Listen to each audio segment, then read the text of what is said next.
over the edge. Feel like I'm floating through the air. The pain I felt is paid for, all is said and done. Oh, I am restricted, fixed upon the web. I need to kick the habit that my mind is breathing in.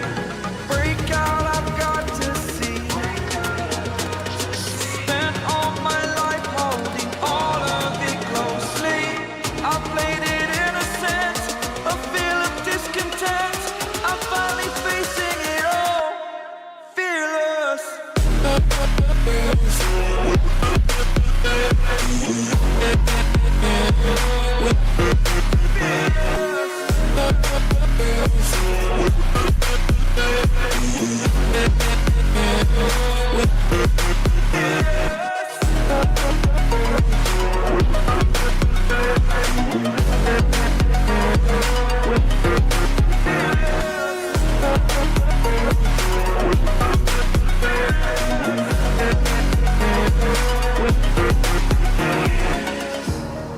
Burning the bridge that keeps us. I'm here and I'm feeling exaggerated, that's what you assume. The story's over now, I must conclude. I am conflicted, watching where I step still, hanging in the balance. Not the life I want to live, I want to take it all. Standing tall, fear outweighed the person you are. Oh, break out, I've got to see. Spent all my life holding all of it closely. I played it innocent, a feel of discontent. I'm finally facing it all, fearless.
My heart rages around like an ocean in my head, because there are so many things that I left unsaid.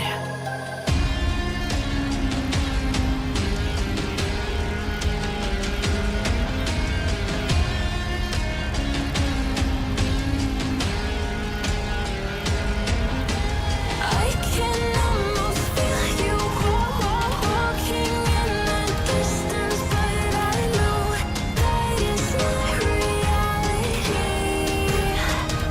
If you are echoing around inside these parallel dimensions all alone, now I'll find you in my dreams.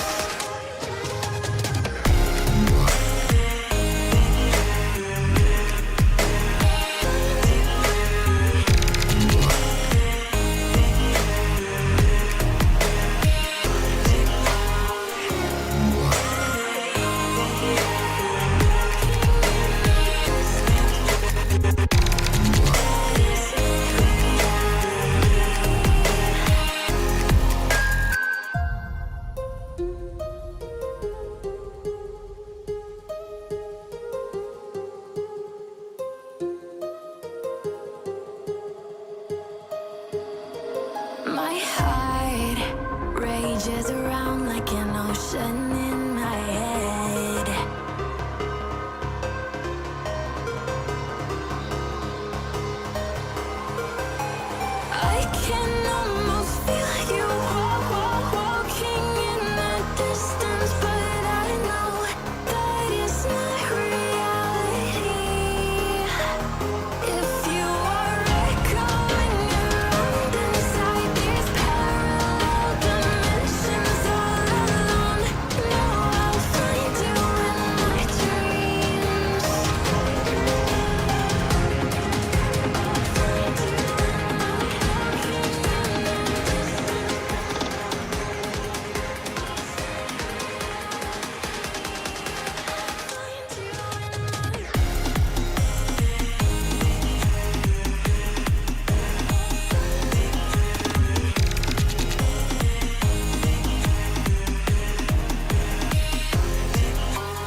distance, but I know that it's not reality.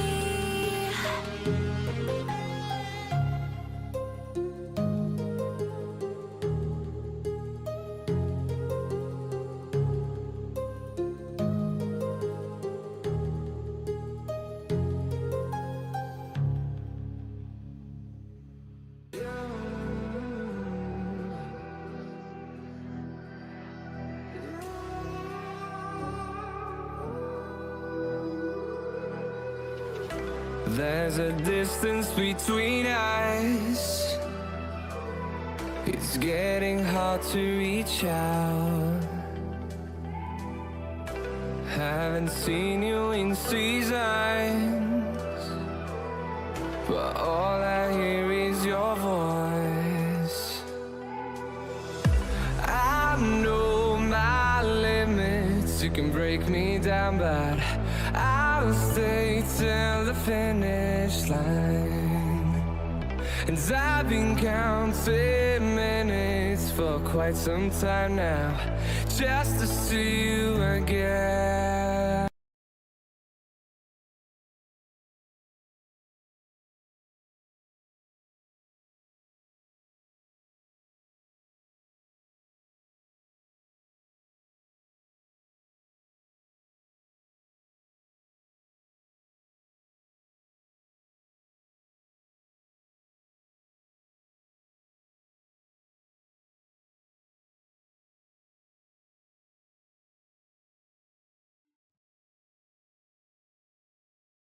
Hello. Hello. Hello. Happy, what is it? Tuesday? Tuesday. Happy Tuesday, everyone. Hello. If it can be happy since it's a Tuesday. Oh my goodness, my hair is just awful today. Absolutely awful. Just absolute shit show going on there. Okay. Hi everyone. Hello. Let's see who we have here. Who do we have here? Who do we have here? We got SoCal. SoCal, first one in today. Hello, SoCal. Hello. We got pizza's in the house. Hello. Doug is here. Hello, Doug. Also called Antifa U for those who don't know. Hello, Dolly Boy. Dolly Boy is here. Fantastic. Marky's here. Fantastic. Marky, great job. Great job starting on Twitch. Okay. Meowzord, hello. Meow. Okay, see here. I'm doing okay. Let's see. All you having a conversation. So it snowed here. Not today, but like a couple days ago. It's just actually it might be snowing now. No, it's just raining. Never mind. It's just raining. Hello in your groove. Hello in your groove. Okay, what else we got here? We got Sir Bartholomew. Hello, Sir Bartholomew. Always glad to see you here, sir. I feel safer when you're here, Sir Bartholomew. I feel safer. I feel like we're all much safer when Sir Bartholomew's around. Okay. Hello, Dolly Boy. Oh, I already said hello to you, Dolly Boy. You don't get two. Okay, you only get one. I'm just kidding. Okay. Thank you, Pizza. Thank you very much. You like my shirt? Thank you. Elevator Lady. Hello, Elevator Lady. All right. Oh, wow. We got the whole crew in. Okay. So we have a few things to talk about. You don't get two, Dolly Boy. No, only one. All right. Okay. So we have a few things to talk about. First thing we're going to talk about is Lord of the Rings. I know. Some people out there might not like Lord of the Rings. I don't know. I don't know what's wrong with you if you do. If you don't, there's something deeply wrong with you, though. Okay. No. Okay. I'm joking. I'm joking. It's okay if you don't like it. But what is? Hello, yourself, Matt Syguy's here. Okay. Outrage. I say outrage. Okay. So we are going to talk a little bit Lord of the Rings. I forgot Ida. Hello, Ida. Hello, Ida. Welcome, Ida. I didn't see you there. I didn't see you in chat. My apologies, Ida. Hello, Ida. So we are going to talk a little bit about Lord of the Rings. Pretty briefly. I could mainly to prevent myself from talking for hours about it because I really like Lord of the Rings. I like the books. I like the philosophy behind it. I just like Lord of the Rings a lot. It's not perfect, mind you, but nothing is, as I always say with everything. Anyway, so we're going to talk a little bit Lord of the Rings, and I promise it'll be worth your while. Okay, it'll even if you don't like Lord of the Rings, we'll be talking a little bit of philosophy and things like this. Okay. How dare you, Matt Guy? How dare you, Matt Guy? Okay. I would never forget a NATO ally like Norway. Okay, Matt Guy. Now, India, or I guess you're not from India, Matt Guy. Forgive me. Whoops. You're UK, I guess, technically. Okay. But which is also a NATO ally. Damn it. Okay, never mind. I take it back. How dare you, SoCal? How dare you, SoCal? Okay. Uh, oh, you have Ida? Okay, fair, fair. All right. So we are gonna do. Okay. We are gonna. So let's talk a little bit about Lord of the Rings. We're gonna talk about. Well, you'll see. Okay, and hopefully it'll be a little interesting for all of you. Who here? You know what? I'm gonna actually ask a question here. Start a poll. This will be on YouTube. Could someone mind making a poll on Twitch? I can do it, but it'll just take me more time. So the poll question is, have you read slash oh, I got you. So you already it is I thought you that's right, because you okay, that makes sense, Matt Guy. Have you read slash seen Lord of the Rings? All right. Toya, where have you been, Victoria? I've been so sad without you here, Victoria. Okay. And by the way, did you see the news, Victoria? Bye bye Bozo. He was arrested. Okay. Or at least he was put in prison, right? Or jail. Have you seen or slash read Lord of the Rings? Yes or no. So there's the poll we're starting on YouTube. I will it is not SoCal. It is not nearly as childish as uh um seen yes, read no. Okay, excellent, elevator lady. It's not nearly as childish as a Harry Potter. Now, Harry Potter's good. I do not like J.K. Rowling. It is a good story, but I like the okay. That's okay, Meowzord. I'll see if I can figure it out. I might be able to figure it out here. Mm-mm-mm-mm. Oh, good God. Maybe I don't know how to figure it out. Cancel. You know what? I don't know. So just tell me over on Twitch if you have. You got it? Excellent. Okay. So good. Most of you have seen or read Lord of the Rings, at least 67%. I highly recommend. Now, it's an adventure because the movies, the 3 movies, are very, very long. I recommend you watch the theatrical releases because they're shorter than the extended releases, which have all the content in them. You will be watching it for. Yeah, I know. I know. Matt's like, okay. Yes, I know. I'm excited. I'm excited for it. Okay, so we got 67% saying yes that you've either read or seen the Lord of the Rings movies. Um, it is not. Dolly Boy, I swear to God, you remind me of one of my students. Okay, I swear. I'm so glad I'm not in schools for that 6-7 crap. Okay. All right. Okay. I'm gonna lose my goddamn mind. All right, because I'm a boomer, basically. All right. So okay, we got most people saying 71% saying yes that you've seen Lord of the Rings. 29% saying no, or 29% saying no, or read it. Okay. Yeah, good, Victoria. Fantastic. It is so good, right, Victoria? Okay. It's okay. Not everyone needs to. You don't need to like it, but it is a. You will cry when you watch it. At least I do when I watch it. But it is very good. A very good Mithril. I'm so glad you're here. We're talking about Lord of the Rings. Mithril being a word from Lord of the Rings. Okay. 67. Right. Okay. Okay. Um, yeah. I know, totally elevator lady. I know that's I know that's a boomer statement. Okay. So I'm hoping today that as we talk about Lord of the Rings, I I hope to partially inspire you to want to see them. It's pretty good anti-fascist shit. Okay. Yeah, absolutely. Me too, Victoria. I have all the extended versions. It's very good fascist anti-fascist shit. Okay. Now, there have been so many dissertations and academic things done on Lord of the Rings that we could literally talk about it for years. It's so deep. Like all of it is so deep. Tolkien was a genius in a lot of ways. Uh oh, I type slash pull. Thank you, Meowsword. Okay, fair, fair. I got you. Okay. So you know what I'll do? I'll do it on Twitch really fast. So just to practice. So Lord of the Rings, very good. Uh, you did it already? Oh, I got you. Okay. So just let me know how that poll goes over there on Twitch. I'm guessing most of you have. Yeah, I know. I totally, soup cheese. I get it. Okay, I get it. Okay, hello, soup cheese. All right. So, Lord of the Rings, very cool. Tolkien himself was a very interesting character. This was the guy who wrote the Lord of the Rings series. By the way, it wasn't just the Lord of the Rings. He also wrote, uh, he also wrote The Hobbit. He wrote a ton of other stuff outside of those. that built the world around Lord of the Rings. He created his own languages, literally. He loved languages, so he created these entirely new languages. Elvish, the dark speech. He literally just created his own languages. And he was sort of the founder of modern day fantasy, if that makes sense. Okay. But really, um, okay, 3 seen, not read, 2 no. Gotcha. Okay. Uh, he served in the yes, he did, Doug. He served in the military. We're going to talk about that a little bit. Uh, Oh my god, I don't blame you, Mithril. I watch it like once a year. I'm obsessed with it. Even though I watch the 3 extended versions. I do like an all day thing where I just sit down and watch through all 3 extended versions late into the night, and cry and shit. Okay. So, all right. So let's talk a little bit about Lord of the Rings. All right. I'm not going to go terribly in depth with it because I will not shut up if I start. Okay. So the reason, uh, oh, that's so interesting, Doug. I didn't know that. I did not know that. Yeah, it's very cool, Meowsord. I haven't seen that. That sounds really cool. I need to see that.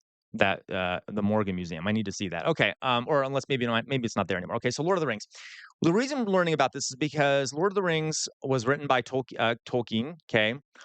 Um, yeah, it was written by Tolkien, and he uh Jonas, I actually partially agree with you. I think A Song of Ice and Fire is more entertaining and but I do think Lord of the Rings is more philosophically deep.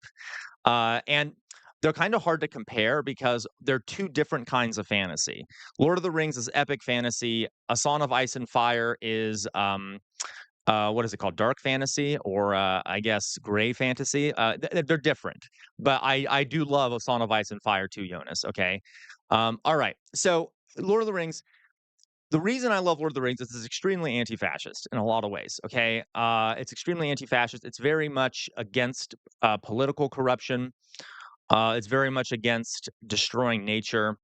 It has a lot of commentary on the corrupting influence of power, like a lot of it. And um, Tolkien himself, it's also it's partially anti-war. I should say it's anti the effects of war on people. A bunch of other things too. So we're just going to talk a little bit about it. Again, I'm not going to go in terrible detail here. But we're going to talk about some things in general. And my hope is that most of you have seen it, so it makes sense.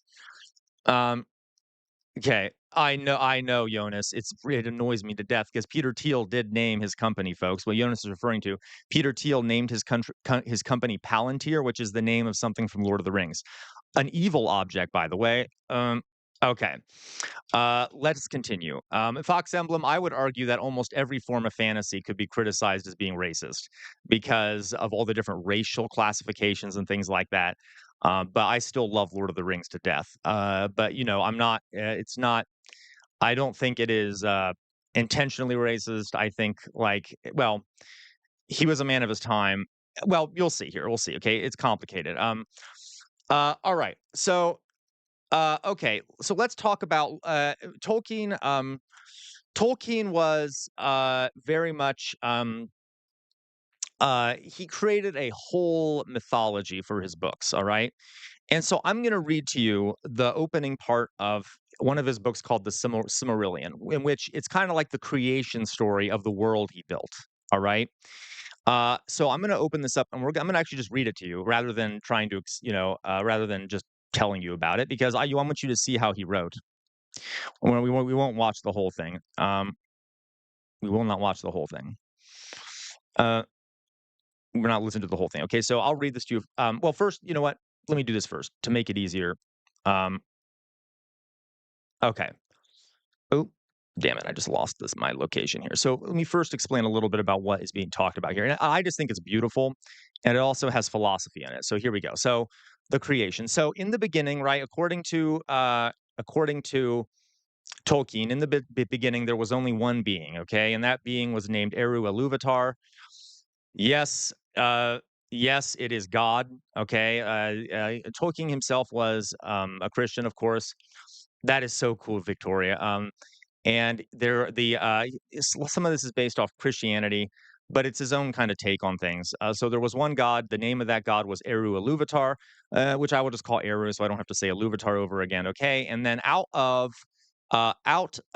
Eru's thoughts came all these beings that came out of Eru Iluvatar, which we would probably call gods, I guess you could say, called the Einar. And the Einar were all different aspects of Eru Iluvatar, because Eru Iluvatar is everything. So out of Eru Iluvatar came a bunch of different aspects of Eru Iluvatar's personality, and each of them was slightly different, and they were called the Einar. And this also made it so that Eru Iluvatar wasn't lonely anymore.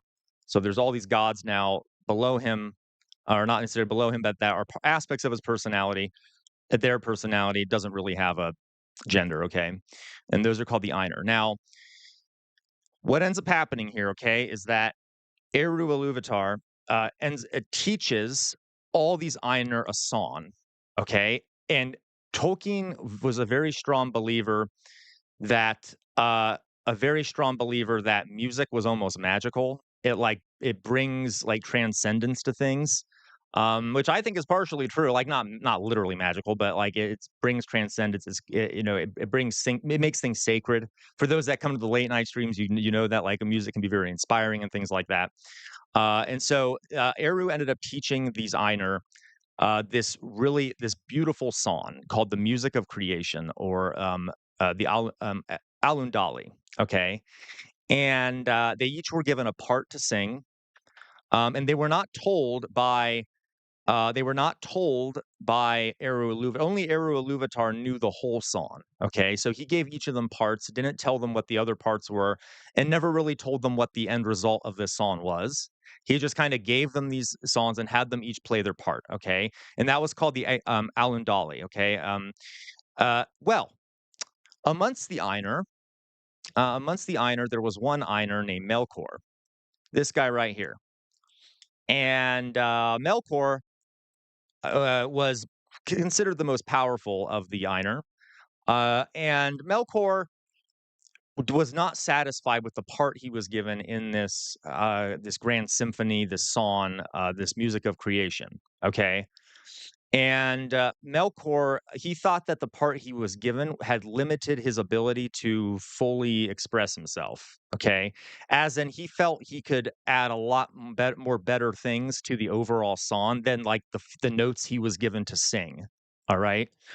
And so he started a ruckus, and he started singing loudly and like, banging around and really and ruining the song. Okay. Because he was so loud and obnoxious about his part, wasn't following what Eru had told him, that the rest of the Einar just stopped singing because they couldn't even hear themselves sing because Melkor was being so obnoxious, and so they all stopped singing. And then Eru basically goes, Melkor, what the hell are you doing? And Melkor basically said, I'm upset. I want a better part. Yeah. And so Eru was like, okay, fine, I'll rewrite it. So Eru rewrote the song, or changed it around a bit to where the part that Melkor was now adding actually made sense with the whole. Okay. So so it's not so now, okay. Now this song is not exactly what Eru wants, but it has been sort of rewritten to where Melkor's part of the song makes sense. Okay. Yeah. Right. So all of you, Melkor, very much a theater kid. Okay. Uh, it's Melkor's part is now a part of the song, and all the Einar started singing again. Okay. With Melkor's obnoxiousness always there, but it's now been integrated into the song and makes sense. Okay. And by the way, well, we'll get back to this. So what ends up happening here, folks, is Eru then looks at the Einar, which are all these gods that he has created, including Melkor, and reveals to them that this song is a creating song. It has created the earth. Okay, it has created the world. And all those different tunes, all of them were singing, were different aspects of the world. And that also includes Melkor's part. And Melkor's part would be sort of like the bad parts of everything, okay? Or like the evil, the darkness, the things like that, okay? But Eru reveals to them that the song that they're singing has created the earth. All right, and he looks down. He goes, "Look, here's the earth. This is what your song created." Okay. All right. Now, philosophically, let's think about this. What this means is that even though there is bad stuff on Earth, right? Things that are we don't like. It also means, but it is still all part of Eru's plan, right? So yeah, I know this is like Christian stuff, but it's super. It's a cool way of framing it, right? That yeah, there's this grand song that's beautiful and great, but in the end, Eru, there's a purpose for the bad stuff. It's part of the great song, okay? So, and we don't know what the conclusion of the great song will be. Not only that, the dark stuff, like the bad stuff that comes from Melkor, is only makes the good stuff better. Because without the bad stuff, how do you know what the good stuff is, right? Okay. So, all right. Because if everything was perfect and happy all the time, there wouldn't really be a sense of that stuff being good or happy, right? Okay. Now moving on. One of the people, so Melkor ended up leaving. A bunch of these Ainur ended up leaving heaven and going down to the earth and actually living there. And one of them was a lesser god, without being too. Oh, I know. Those are creepy in your groove. Maybe I'll talk about the formless things in the deep places of the earth. That is so creepy, right? In your groove. Um, so another really cool part of Tolkien. So, and one of these gods that ended up going down to, I'm oversimplifying here, but he ended up going down to the earth. A bunch of them went down to the earth, where humans and elves and dwarves would end up being. He goes down to the earth, and he becomes sort of a god of industry and crafting. And creating things. He assists the dwarves, which are one of the races on Earth, with crafting and creating things. And he loves creating things, loves using a forge, loves industry. And he becomes frustrated, though, and his name was Sauron, which many of you may know. He becomes frustrated because he thinks that all the living things on Earth are basically messing things up, and he feels that with his like they should listen to him, they should have order, that they need order in their societies, that they need to use industry and stuff to create order and happiness for everyone, and to control nature to keep people happy and things like that. And so he initially starts by thinking that he can help people by doing this, and over time he becomes obsessed with controlling everything. Okay, harnessing the power of everything, controlling it, creating industry, and he ends up sort of siding with Melkor, and starts trying to basically dismantle or get rid of the freedom of all the living things on Earth because he feels that's what's better for them. That there needs to be that you people shouldn't have freedom because people can't use freedom correctly. They need some greater being to teach them and to control them to make things better for them. Okay. And by the way, Eru, the original god, wants the gods that are on the earth to make the world good for the people that are going to live there. Okay. So this guy becomes the main antagonist in the Lord of the Rings, Sauron, who is a derived from Melkor. Now, for those who have seen Lord of the Rings, you'll probably remember that there was a creature there called a Balrog. I'll show you what it looks like here. Balrog. Balrog, this thing, which is a very famous creature that if you've seen Lord of the Rings, this is one of the best scenes in the movie. This thing. Okay, do you remember this thing? A Balrog? Okay. So this Balrog. Okay, so Sauron and Melkor create a bunch of Balrogs. Anyway, but there is a part in the movie where I think it's Gandalf says that this is a Balrog of Morgoth, and Morgoth is an Elvish name because remember, there's all these languages. Is the Elvish name for Melkor? So what he's saying is that this is one of the Balrogs created by Melkor. Okay, that's just a nerdy side note. All right, so that is the beginning of the whole thing. Is the creation of this planet, all these gods, and then there's this kind of dark evil entity called Sauron, who's derived from Melkor, trying to counteract all the good in the world, okay? Trying to control everything, harness the power of nature, and suppress freedom, okay? And he's obsessed with industry, like industrial production, creating factories, creating mechanisms of controlling nature. Okay, do we see where this is going? Okay, he's almost like a proto-capitalist kind of figure in some ways, wants to control. And then on the other side is all the good things, nature, freedom, agriculture, farming and things like that. And then on the other side, you have industry, darkness. Okay. So, um, in an attempt, in an attempt to, there's all these other races now on the earth, okay? We don't need to get into this, but elves, dwarves, humans, okay? In an attempt to control, because remember, I know, Dolly Boy. In an attempt to control, that's hilarious, SoCal, and Outer Signal. I'm glad that you, um, okay, I'm glad that you like Lord of the Rings, okay? So in an attempt to control these rulers, okay, the rulers of these different races and all these different groups, Sauron tricks them by making a bunch of rings. And he tricks them. He basically says this will give you power, and he tricks them and he convinces them to wear these rings, which sort of allows him some level of control over them. If you watch the movies, this will make more sense. One ring to rule them all. Okay, anyway, and then he creates another ring called the One Ring, which is why it's called Lord of the Rings, which allows him to control all the wearers of the other rings, which basically gives him complete domination over all life on the planet. Okay, because he just wants domination over everything because he thinks that's what's best for people. Um, and the story of the Lord of the Rings is a ragtag group of people of different races and these small creatures called hobbits trying to take this ring and destroy it. Okay, while there's a massive war raging between Sauron and the rest of the world. Okay, anyway, so from what I'm saying already, you can kind of tell that this is very anti-fascism, very anti-authoritarianism, anti-control, pro-freedom, things like that. Now, it goes on. All right, we go on. So I already told you one of the themes of Lord of the Rings is control versus freedom. That even people who have a good intention when they're trying to do control often abuse it massively. Because Sauron originally had good intentions, and then he really went too far with it.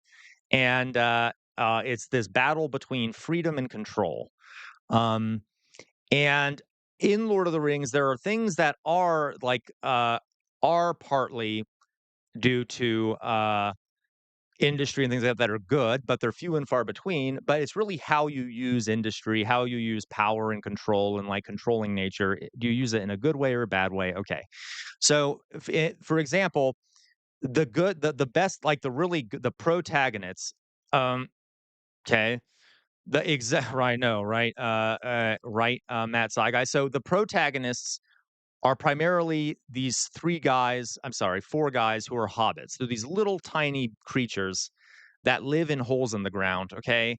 And this is what's weird about Lord of the Rings. Your heroes are not who you would normally expect to be heroes. They're these little creatures that are kind of like short humans, but a lot shorter than humans, who live in holes in the ground and basically are isolationists. They stay in this area called the Shire, and they love drinking and they love playing games and they farm and they relax a lot. They smoke a lot of pot. Okay, it's not pot. In the story, they call it I don't know, the halfling's leaf, but it's clearly either marijuana or tobacco. And they enjoy themselves and they don't like outsiders. Okay, they don't like outsiders. They just want to be kept alone. And this was supposed to sort of symbolize working class English people because that's what Tolkien. That's where he came from. He came from England. Okay, yeah, there you go. Yeah, it has to be pot, totally outer signal. So the long bottom leaf, and they just don't want to be left alone. They just want to be left alone and live a good life with their families. Pass away around family members and things like that. And meanwhile, though, the outside world is catching up to them because now there's wars breaking out between Sauron and everyone else. Other races are getting involved, and for some of these folks, okay, they have a decision to make. Are they going to leave the comfort of their homes and go out into the larger world and actually fight back against the horrible things happening or not? Okay. Another in another thing here is and so this is freedom, right? And this is, and it's not perfect, but freedom is good in this. Okay, so another thing here is industry versus nature. How capitalism and industrialism are destroying everything. If you ever watch, everyone, please watch the movies. You have to at some point. You will see that they're constantly showing like the destruction of nature by the forces of Sauron. creating of industries, mining, factories, things like that, and just destroying nature constantly. Um, and how horrific that is. And it's always presented in the books as bad things, like industry is bad, industry is bad. And Tolkien grew up in a time of industrialization. I mean, it was kind of industrialization was still happening, and he saw a lot of the horrors of industrialization, how it destroyed the English countryside, how it turned people into cogs in a machine. And he was very much against that. And one of the great scenes in Lord of the Rings is that if those who have watched it will remember, is that there are trees. There are tree creatures called Ents, which are basically giant trees that walk, and they're conscious and they can talk and things like that. And they end up getting very angry at a servant of Sauron because he's been destroying the forests. And the heroes convince these Ents to rise up and go to war against Sauron. And a bunch of trees literally uproot themselves and walk into this giant industrial region and just destroy it. And it's super badass. Uh, and there are multiple scenes where nature actually fights back against industry and against war and things like that. And this is one of those scenes, and it's very cool, and I highly recommend it. One of my favorite scenes in the series is when the Ents go to war and start fighting back. Okay. So industry versus nature is a very big theme. Humanity versus inhumanity. There are creatures in Lord of the Rings called orcs. Here's an image of one. They're quite disgusting. Um, Jonas, you are 100% correct. And it's even more so than that, Jonas, and I'll be explaining it more later. Mordor absolutely is like a fantasy version of an urban city. Okay, like in a lot of ways. Now, yeah, okay. All right. So, I should say at least of an American urban city or like a British urban city. I'm not sure how Tolkien would feel about cities that have better integrated like plants and stuff into them. But anyway, so this is an orc. Now, these are like the bad guys, kind of. All right. And orcs are they were used to be elves, so they used to be a different race, but then the power of the ring, and the ring represents power, corrupted them and turned them into these monsters, these beasts. Okay. So this is very symbolic. The idea here is that like industry and power corrupts people and turns them into less than human beasts that only care about that are pretty awful creatures, turns them into monsters that don't have humanity. Right, Jonas? It kind of looks like Stephen Miller, that don't have humanity, that their bodies literally kind of turn into these awful, disgusting forms. So it's almost a visual thing. You can even see the rot that power has on these creatures, right? Like, and they become obsessed with eating, like, and just, okay, um, okay. Oh, you're totally right, Outer Signal, and we could debate this for days. Like there are multiple academic things about this. Morgoth is power, and Sauron is late stage capitalism. Oh, yeah, okay, okay. And there's lots of instances of this. A lot of creatures in Lord of the Rings um, that become, uh, okay. Yeah, absolutely, Mithril. The color palette, you got okay, I'm gonna try to avoid reading it because, I will talk about it forever. But yes, if you watch the movies, folks, you will see that the color palette used for cities, except for like one or two cities, is very dark and dreary compared to like rural areas, nature, things like that. Okay. Um, all right. So a lot of the creatures, you can see their corruption in what they look like. Okay. Uh, And the dark nature of power. This is another aspect of Lord of the Rings. Okay. So Lord of the Rings is all about power. Okay. About how corrupting and awful it is. And as a reminder, uh, Tolkien lived through the First and Second World Wars. He fought in the First World War. He was very traumatized by these events, especially the First World War, because he fought in it. And he ended up developing a real disdain for people in power. Okay. Uh, and what it can do to people, like the corruption. So the ring, which is sort of the main antagonist of the whole series, because it's almost conscious in itself, is the ring that Sauron basically lost it. And the whole story of the movies and the books is that Frodo, one of these hobbits, has found the ring and now must go destroy it before Sauron finds it. Because if Sauron gets it, he will basically have infinite power. Okay. Uh, yeah. Oh, totally, Dolly Boy. Okay. And this ring, it does a few things. One, it gives you immortal life, basically. It basically keeps you alive permanently as long as it's in your presence. Now, Tolkien had an issue, and let's see how much all of us feel about this. He started noticing how a lot of politicians were very old. Okay, I'm not saying this to go after old people. This is what he noticed. Okay, a lot of the politicians who are making decisions about things that were life and death were elderly and didn't really seem to have any vitality left in them and seemed to only be in their positions because they liked the power and and corruption and stuff had led them to be there. So even though they were in their 70s or 80s or whatever, they were still in power. And he kind of interpreted this as like the people that had sent the young people to die in the First World War were all much older people.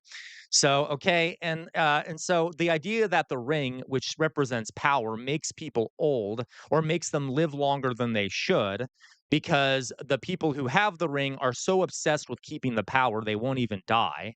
Okay, they're just so obsessed with power and don't want to leave their positions of power that they don't die. Is Okay, you have got to see it, Hiyori, okay? So that's partially symbolic of the ring, and it actually rots your body. So there's a character, I think it's on the next page, named Gollum, this guy on here on the left, who used to be a hobbit, and then he found the ring and kept it near him. Yeah, totally, Jonas. Yeah, right. Dolly Boy, it sounds like the 100-year-old people in the Senate. Okay. And again, I'm not going after old people here. It was a mindset. He believed that there were a lot of people in power who, um, not because they're old, but because they were still in power just because they wanted the power, not because they were doing anything for anyone.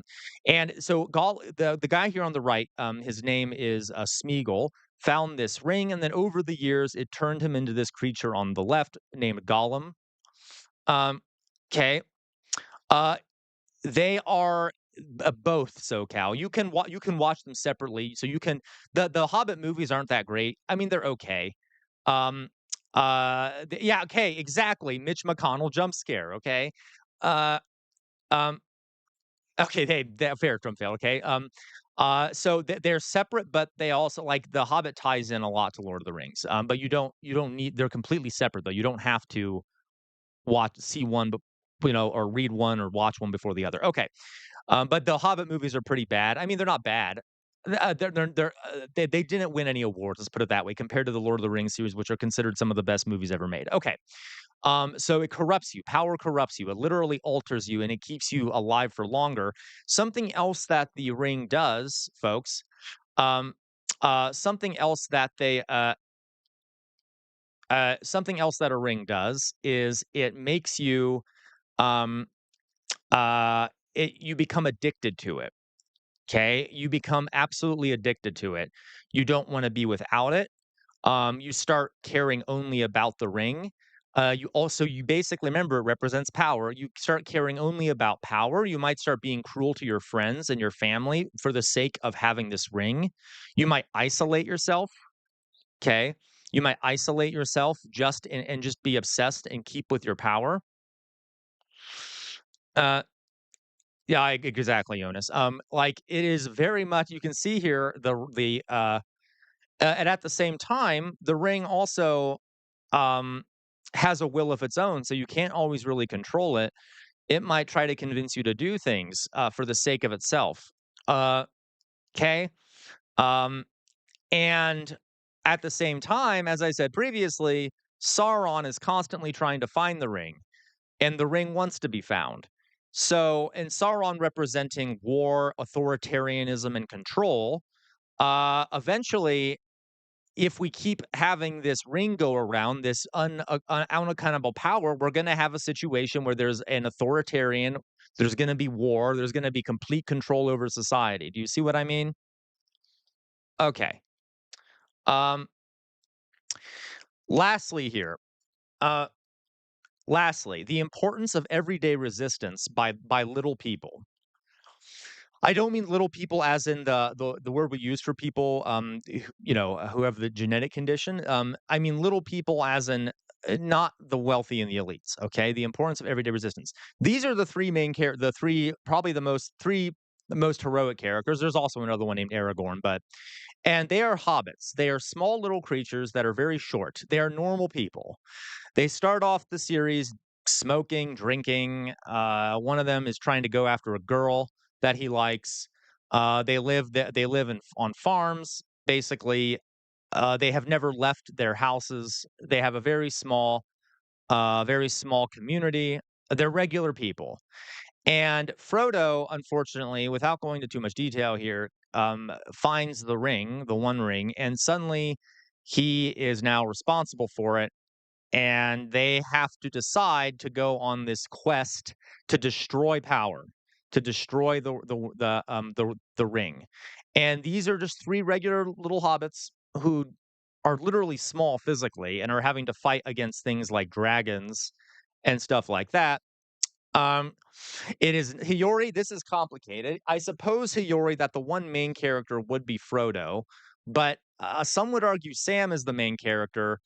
These 4 are the main characters, and then another one named Aragorn. Let's put it that way. And maybe Gandalf. There's a lot of main characters. I think Frodo would be the main one because Frodo is the one who has to carry the ring and not let it corrupt him as he's trying to get rid of it. And think about that. He has the ring. Remember what I said? The ring makes you obsessed with it, makes you not want to give it up, and he has to destroy it and he has to carry it. So it's also the story of him battling with this desire for power because he's having to do battle with this ring, trying to manipulate him as he's carrying it to destroy it. Okay, to give up the power. You see what I mean? Uh, okay. And I want to read to you something.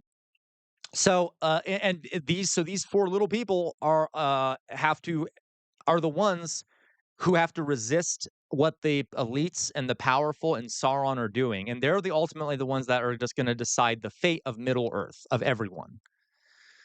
The decisions they make about how to deal with power is the decision that affects everyone. Okay. Um. All right. So, hello, Drizilla. I'm going to read to you real fast. This is very short. Tolkien, uh, he was very much a humanist in a lot of ways. He was alive during World War II, and he had a conversation with a German publisher after exactly Outer Signal. There's some good in this world, Mr. Frodo, and it's worth fighting for. Samwise Gamgee, yes, okay, absolutely. Okay, um, and German publishers during World War II, uh, they demanded after they requested Tolkien provide with them proof of Tolkien's Aryan descent, because the Nazis were in control and they didn't want to publish Tolkien's work unless that work was written by a verified Aryan, okay? Because they're Nazis. Tolkien was not having this. Tolkien hated the Nazis, okay? And this is what he responded. He responded to the German publishers with this letter. Okay, it says, Dear Sirs, this is from 1938. Okay, thank you for your letter. I regret that I am not clear as to what you mean by Aryanish. I am not of Aryan extraction, that is Indo-Iranian. As far as I am aware, none of my ancestors spoke Hindustani, Persian, Gypsy, or any related dialect. But if I am to understand that you are inquiring of whether I am of Jewish origin, I can only reply that I regret that I appear to have no ancestors of that gifted people. My great-great-grandfather came to England in the 18th century from Germany. The main part of my descent is therefore purely English, and I am an English subject, which should be sufficient. I have been accustomed nonetheless to regard my German name with pride and continue to do so throughout the period of this late regrettable war in which I served in the English army. I cannot, however, forbear to comment that if impertinent and irrelevant inquiries of this sort are to become the rule in matters of literature, then the time is not far distant when a German name will no longer be a source of pride. Your inquiry is doubtless made in order to comply with the laws of your own country, but that should be held to apply to the subjects of another state would be improper. Um, uh, Even if it had any bearing whatsoever on the merits of a work. Okay, and he goes on, folks, to say. I don't want to publish it in Germany anymore. Okay. So he was not he hated Nazis. He didn't like their racism, their despising of Jewish people. Okay. Hiyori, yes. So Hiyori, just watch the original 3 movies first. That would be Lord of the Rings, The Fellowship of the Ring, um, The Two Towers, and then Return of the King. I do recommend you watch the extended versions, but for the first, they're very long movies. It'll take you like 9 hours to get through all 3 of them. So you may want to watch the theatrical versions first so you don't have to sit through 9 hours of watching these things, but they're very good, okay? So he even was, I just wanted to add that in there because he was a good guy. Now, last thing about Lord of the Rings here, okay? Last thing about Lord of the Rings. Lord of the Rings as trauma from war. So, um, we don't think about this a lot, and a lot of people were mentioning this in chat. Um, yeah, exactly, Jonas. This is so these a lot of so Tolkien fought in World War One, and he got a lot of trauma from that, obviously. So a lot of the things in the book, or in the movies and the book, are taken from his experience fighting in World War One, and you can see how he turned his experience into fantasy elements. So, dragon fire, the idea that dragons spit fire, that comes from Tolkien's experience of flamethrowers in World War One, which he thought were horrifying, terrifying, horrific weapons because they are. And he forever had sort of this fear of flamethrowers, and he wanted to make the creatures dragons scary, so he made them spit fire. Um, which was his experience of a flamethrower. Hello, Lane. Okay, this destructive firing force. Yeah, he did. He fought in the Somme. Absolutely, Dolly Boy. Okay, uh, so that would be an example of that. Another thing, a lot of Lord of the Rings is just walking. Okay, now in the movies, you're gonna see walking, but it's gonna be entertaining. It's not like just walking. Uh, okay, okay. Um, But Trump failed, though Hiyori, don't listen to Trump failed. No offense, Trump failed. Watch the original Lord of the Rings first. The Hobbit movies aren't as good. So I would watch the original Lord of the Ring movies first, and then you can watch The Hobbit. Even though technically they come before, they're separate stories, if that makes sense. Okay. Uh, all right. Yeah, it's very long, SoCal. The extended release are very long, about 11 hours if you watch all 3 extended release. Okay. Um, but actually, but you can also listen to Trump failed. I'm sorry, you could also listen to Trump failed. My opinion is that you should watch the originals first. Okay. All right. Here we go. Oh, something just happened. Did someone just fall? Excellent. Okay. Next thing here, we got so marching. When you're at war, folks, it is very boring most of the time. My grandfather used to talk about this. Most of the time, you sit around just waiting. Uh, yeah, you sit around just waiting or walking, marching, moving. Especially in World War One, like you spent a lot of time marching, or just sitting, waiting, waiting, waiting. Okay, so a lot of Lord of the Rings is literally them moving from one place to another place because that was his experience of war, constantly moving, constantly marching. Uh, I know Trump failed. I'm just being an ass, okay? I'm just being you know me, Trump failed. Okay. So it's like constant marching, moving. A lot of soldiers experience war in this way. Okay, it's like constant movement. And not the fighting is not as frequent. Okay. Another thing here, Mordor, which is the land of Sauron, the land that has been destroyed by industry and war and things like that. On the left here, you have a depiction of what Mordor looked like, and on the right, you have an image from a World War One battlefield. So uh, when war in World War One, you would have basically 2 lines of trenches. One side had trenches, another side had trenches, and then between them would be this area of land called no man's land, which would essentially just be a wasteland.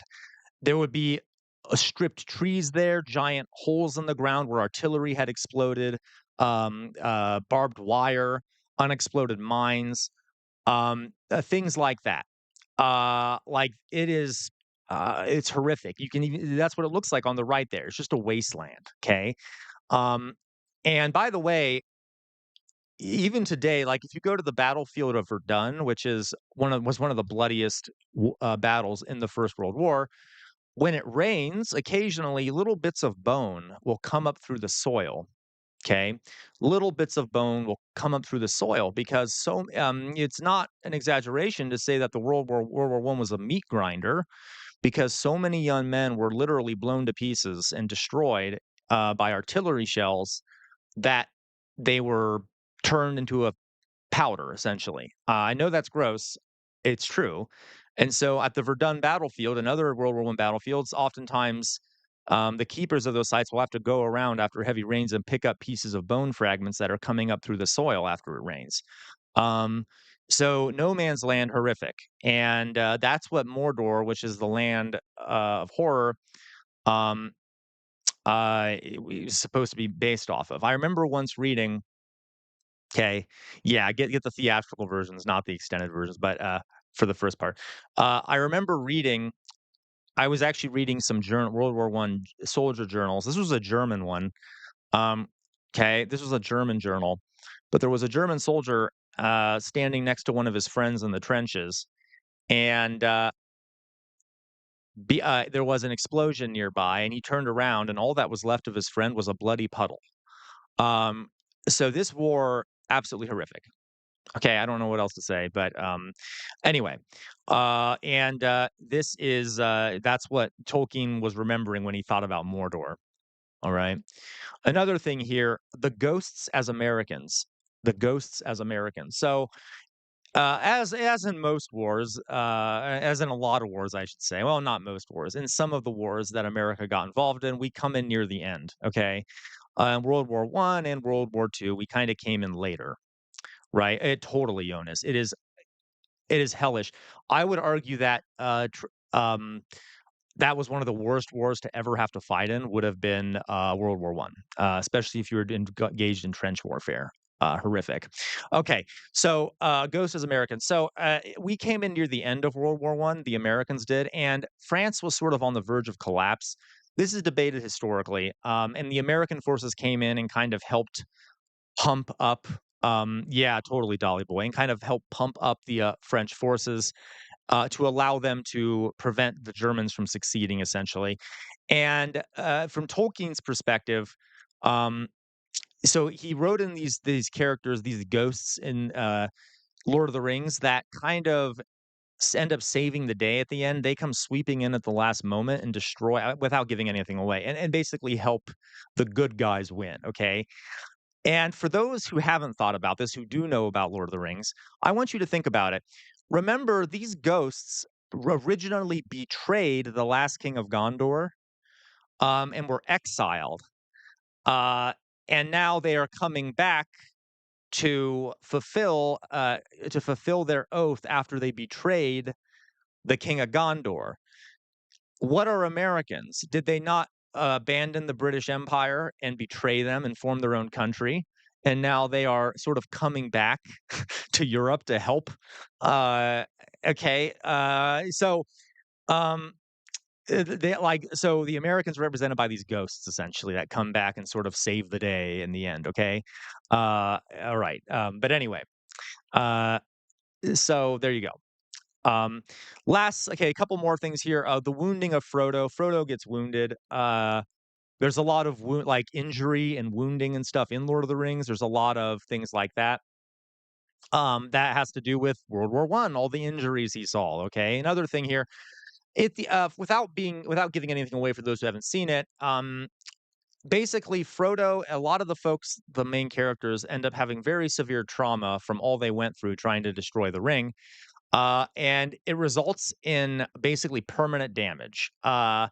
And that is Tolkien's commentary on post-traumatic stress disorder and how war permanently damages people. Okay. Um, yeah, totally. Oh, totally, Hayori. Yep, pretty gross. Um, uh, but went to sure they start 1 second here. I'm sorry. Here we go. Paranoid. The joke is it was at school and Reagan had been elected was Americans are late for the last two wars and they'll be sure to start number three. That's yeah, probably true, Mithril. Okay. So the trauma of war is also very prevalent in Lord of the Rings, okay? Oh, I know. Me too, Jonas. I get it. It's a crier, and I'm not gonna say what happens, but it was a crier. All right. There are many more examples, folks, of Lord of the Rings being reflective of a bunch of different philosophy things about the evil of fascism. Exactly, Victoria. Frodo's shell shock, okay? Uh, and a bunch of other things. But that is my. I just wanted to talk briefly about. I know that may not have been brief. I talked for a while. Lord of the Rings. Okay, so I do recommend for those who haven't seen it. It is a great piece of anti-fascist, anti-authoritarian literature. Very, with also it's very hopeful too. It'll make you feel good. Okay, it's not all doom and gloom. That's sort of the point. It'll give you some revolutionary optimism. I know I watch Lord of the Rings. If I'm feeling really down, I'll watch Lord of the Rings, and it'll almost always raise my mood. Okay. Um, but yeah, I highly recommend it. I highly recommend everyone watch it. Um, especially in our current political scenario. Okay. Uh, it was all right. Okay. So that's Lord of the Rings. Highly recommend everyone watch it. Right? Okay. All right, I'm gonna go back to my face here. By the way, folks, if we get one super chat, I'll put on the Jester hat. If we get 3, I'll put on the Jester collar. If we get 5, we'll play a game, okay? Uh, all right, where did I put my face? There it is. All right. Woof. Woof. Okay. I try not to talk too much.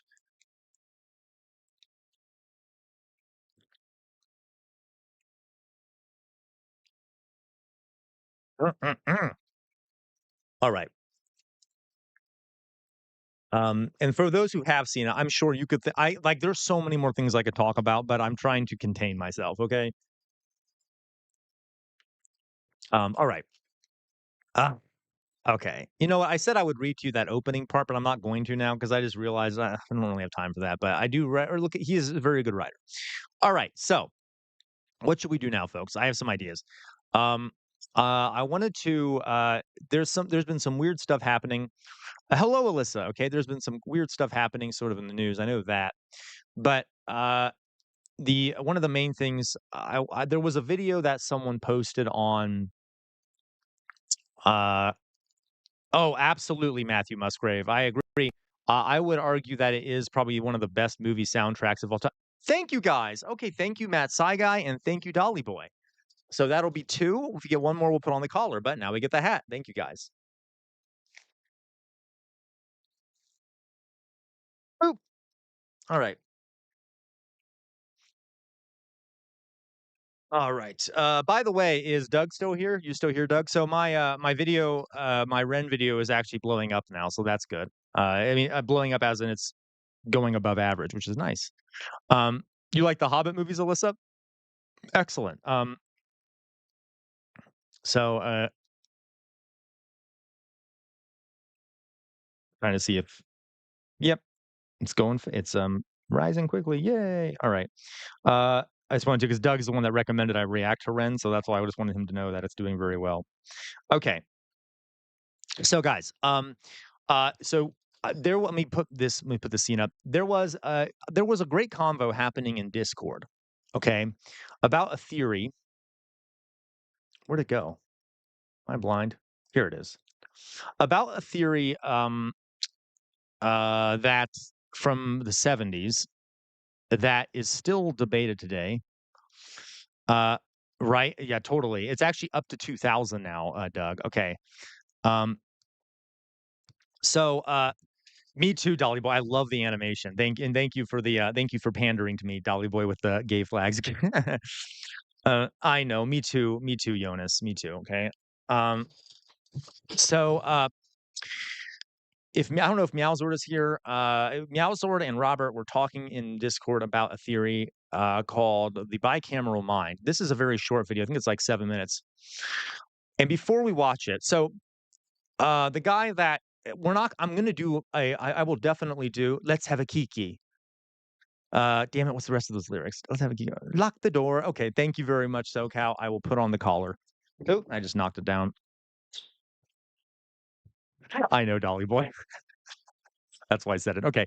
All right, pandering to us both. Very good point, Dolly Boy. All right. Uh, well, Dolly Boy, you better if I ever come visit us, why did I say that? I almost Dolly Boy, I almost said if I ever come visit the Soviet Union. Okay, I don't know where I was. Okay, if I ever come visit Scotland, yeah, I'm gonna tell you. So you better, you can show me around or whatever. Okay, I demand it. Okay. All right. All right. I don't know why. All right. Trump failed. You disgust me. Okay. Okay. Dragon Ball Z is cool too, though. Okay. Right. 15 watching, 6 likes. Oh, well, thank you. So guys, please like the video if you haven't already. So there was a theory, guys. It was called developed by some guy named Julian Jaynes. All right. It's called the bicameral mind theory. And I'm not going to go too much into it. I am going to do my entire own presentation on it at some point. Okay. My entire own presentation. Uh, but what I'm going to do is we're going to watch a brief video about it. I'm going to quickly explain to you what it is. Now, before I do, let me explain something. So, yeah, that's true, Dolly Boy. Okay. Yeah, I know, right? Okay. So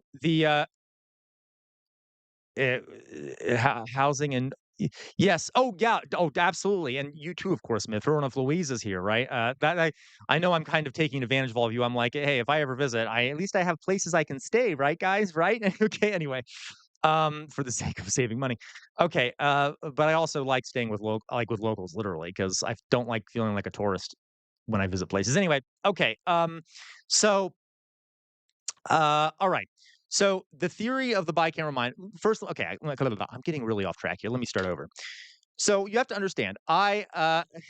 Shh, don't tell me, Dolly. Don't say it, Dolly Boy. Don't say it. Okay. Uh, okay. Though technically, if it wouldn't be parasocial, Dolly Boy, if we actually if it was like in person, right? Technically. All right. Okay. So here's the thing. I have a degree in anthropology, right? That's all you are to me, SoCal is free lodging. Okay. No, but anyway. Um, okay. I hope you all know I'm joking with you. Okay. So but actually it was funny. I was recently talking with someone about visiting Scotland. That's why I mentioned that to Dolly Boy. Uh anyway, okay. Um I actually do, Alyssa. I'd actually love to visit rural Mississippi. I know I'm strange for saying that, but it's true. Okay. Okay. Um so what was I saying? Okay, so I have a degree in anthropology. Now, there are different fields of study, right? There's like psychology, there's anthropology, there's sociology. And sometimes these fields study the same things and they deeply disagree with each other on the how to approach these topics. I will, Hiyori. I've been to England before. Maybe I'll visit you, Hiyori. Who knows? Okay. Um and so we disagree with a lot of things, okay? In anthropology, right? Anthropology, which is the study of human culture, of culture and humans generally, there's often a lot of beef between anthropologists and psychologists, okay? Not as much sociologists. Sociologists and anthropologists have a lot in common, but psychologists and anthropologists often do not get along, okay? Academically. Um, and there's a number of reasons for this.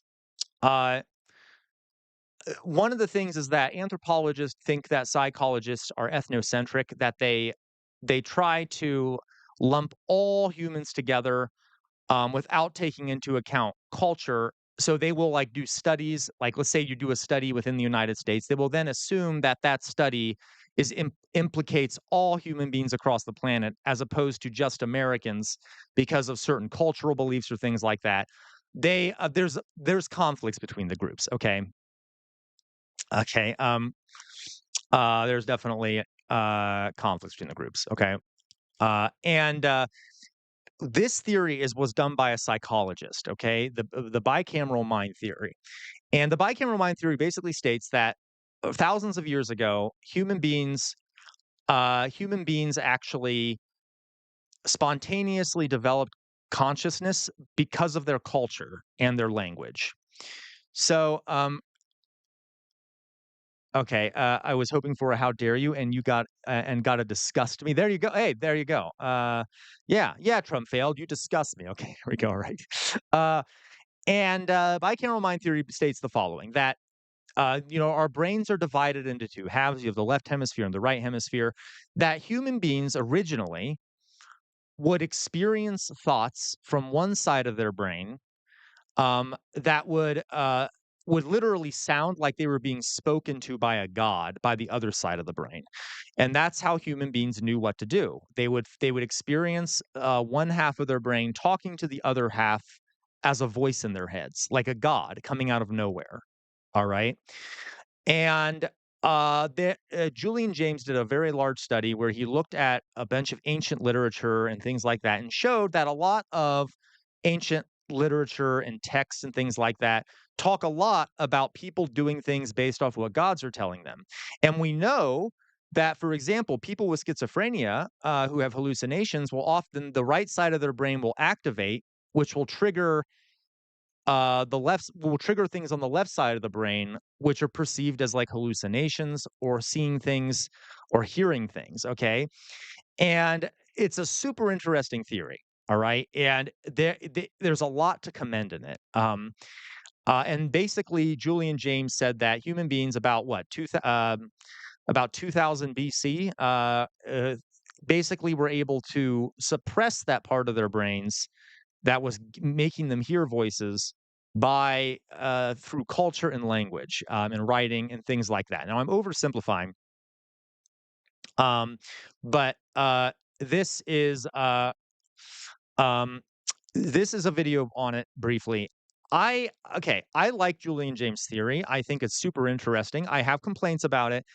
I don't know if I have complaints about it because I am an anthropologist and I was biased when I learned about it because I was taught by other anthropologists who don't like psychologists. I think there's a lot that's good in it. But let's just watch this. It'll be seven minutes. Let's go. Before that, according to psychologist Julian James, our ancestors experienced their thoughts in a radically different way. They didn't have an inner monologue like we do. Instead, they heard voices they believed came from gods. It sounds wild, but stick with me. Hi, welcome to another episode in the tensor space. Yeah. In 1976, James Oops. published a book that shook our Yeah, I highly recommend. It's a very good book. The name of the book he wrote, Julian James, was "The Origins of Consciousness and the Breakdown of the Bicameral Mind." It's a very thick book. I think it's like 400 pages. It's a very big book, but it's really interesting. And again, in the 1970s. understanding of human consciousness. He argued that for most of civilization, the human mind worked more like a split brain, one part generating thoughts, the other receiving them as auditory hallucinations. He called this the bicameral mind. Picture yourself in ancient Mesopotamia, around 7,000. Yes, Hiyori, and this, uh, yeah. Well, you're getting ahead of me, Hiyori, like in a good way. I'll kind of explain my critique of that in a second. BCE. You're working in the fields when suddenly you face a problem you've never encountered before. Instead of thinking it through like we would today, you'd hear a commanding voice giving you instructions. And this wasn't metaphorical. You'd genuinely experience it as a god speaking to you. The really fascinating part is how this system helped build civilization. Think about the challenge of organizing thousands. So the idea here, folks, is that we developed consciousness not biologically but through culture, right? Originally, one side of our brain would literally give orders to the other side, and we would experience that as voices in our head telling us what to do. And then at some point, our cultures and languages developed to where that voice was suppressed, and we started having an internal monologue where we thought about it for ourselves. Okay, where we would be the ones actually, we would view ourselves as being the ones thinking, and we would be the ones making viewing ourselves as having consciousness and not just taking orders from some external god. Okay, that we thought was real. Okay, Of people without phones, emails, or written language. How do you get everyone to work together? The bicameral mind offered a solution. When leaders couldn't be physically present, people would still hear guiding voices telling them what to do. Let's dig into how this actually works. yeah, but okay. And here's one of my complaints, right, about his theory. So does that mean the voices that everyone was hearing were always giving the like morally, legally good advice? Like they were always telling people, if this was true, were all these voices always being like, do what the leader told you, obey the laws, do this? but you can't control the voice. So why would the voice anyway? Okay. Your brain's right hemisphere would generate these commands, while your left hemisphere experienced them as external voices. This isn't as strange as it might sound. Even today, split brain patients, people whose brain hemispheres have been surgically separated, sometimes experience one hand acting independently of their conscious control. It's like having two separate systems running in parallel. The evidence gets even more interesting when you look at ancient civilizations. Take Mesopotamia's ziggurats, massive temple complexes built at enormous cost of labor and resources. We usually think of them as purely religious monuments. But what if they were actually tools for maintaining this bicameral system? The same goes for the elaborate death masks of Egyptian pharaohs, the oracle at Delphi, and the ancestor tablets of ancient China. Mithril, yes. So there are differences between different hemispheres of the brain, but this one is a bit different than that. This one is literally saying that, outer signal. This is literal. You're right. Outer. So this is Westworld. Okay, this is the theory of Westworld. The creative versus reasoning side. There is a certain amount of evidence to back it up. Yeah, there is about for like creative and reasoning mind, but this is a bit different than that. Like this guy is saying that. Julian Jaynes said that literally human beings would hallucinate all the time, and then they got rid of those or they would have a voice giving them commands in their head all the time that they couldn't really control. And then that changed about 2000 AD as we developed a more modern conception of consciousness. Anyway. These weren't just symbols. They were technologies for hearing the guiding voices that kept society functioning. Ancient literature gives us more clues. In the Iliad, characters never pause for internal reflection. When Achilles faces a decision, he doesn't weigh his options. Instead, Athena physically appears and pulls his hair to stop him from drawing his sword. Modern readers often see this as poetic imagery, but Jaynes argued it was literally describing how people experience decision-making. The same pattern appears. Yeah, so Jonas. So this is my thing, okay? First of all, okay, the idea. So he looked at Julian Jaynes, who's a psychologist. Remember, not an anthropologist, not someone who knows about literature, like ancient literature. A lot of ancient literature scholars would say that this is nonsense because ancient writers just wrote in a different way than we do. Okay, they often added gods and things like that into their writing that were like giving people orders and things like that. Because otherwise, why would you, anyway. But, Julian Jaynes comes to the conclusion that this is because people at the time were literally hearing voices that they thought were gods. Now, he does have some compelling evidence. I will say that. I'm not completely dismissing the theory. There's no way to prove it, though. But, it's just, it's also kind of ethnocentric. It's this idea that they thought differently than I do today, or that they wrote or expressed themselves differently. Maybe their minds were completely different. I have issues with it. Let's put it that way. And by the way, are there not people today who still say that, like, oh, well, God told me to do this, or, Jesus spoke to me, even if they're not like schizophrenic? I mean, people who will use those words or write in that way, even though they're not actually hearing a voice tell them to do that, right? So anyway. In other ancient texts, early parts of the Bible are full of people directly hearing God's voice.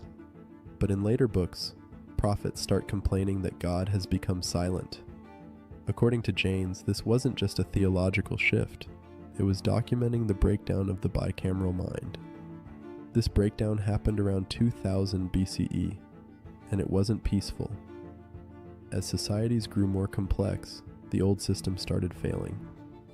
Trade brought people into contact with others. Also, it just doesn't make sense to me. And I know, okay, I'm being biased here, but it doesn't make sense to me. Like, that is a pretty severe change. If human beings all across the planet are all experiencing decision making as a voice in their heads telling them what to do, that sounds like an auditory hallucination or something. That doesn't just go away without some major biological change, right? without some major biological change. Like I get his theory is that culture and language changed this suddenly. I don't know how it would. I get okay. I need to look more into it. But another thing here is thank you. In your groove, thank you. That's my point here too, in your groove. My issue is that it's belittling to ancient peoples. Like they couldn't have possibly had a sane reason to build a ziggurat, right, in your groove. And I would argue that how could they have built a ziggurat if they didn't? I mean, if they were just acting off voices in their heads all the time. You see what I mean? Like this is why, as an anthropologist, it frustrates me because yeah, Julian James was a Westerner. He was a Western man. Okay. And he is judging these things based off a very Western American middle class notion of what a brain should do or how people should express themselves.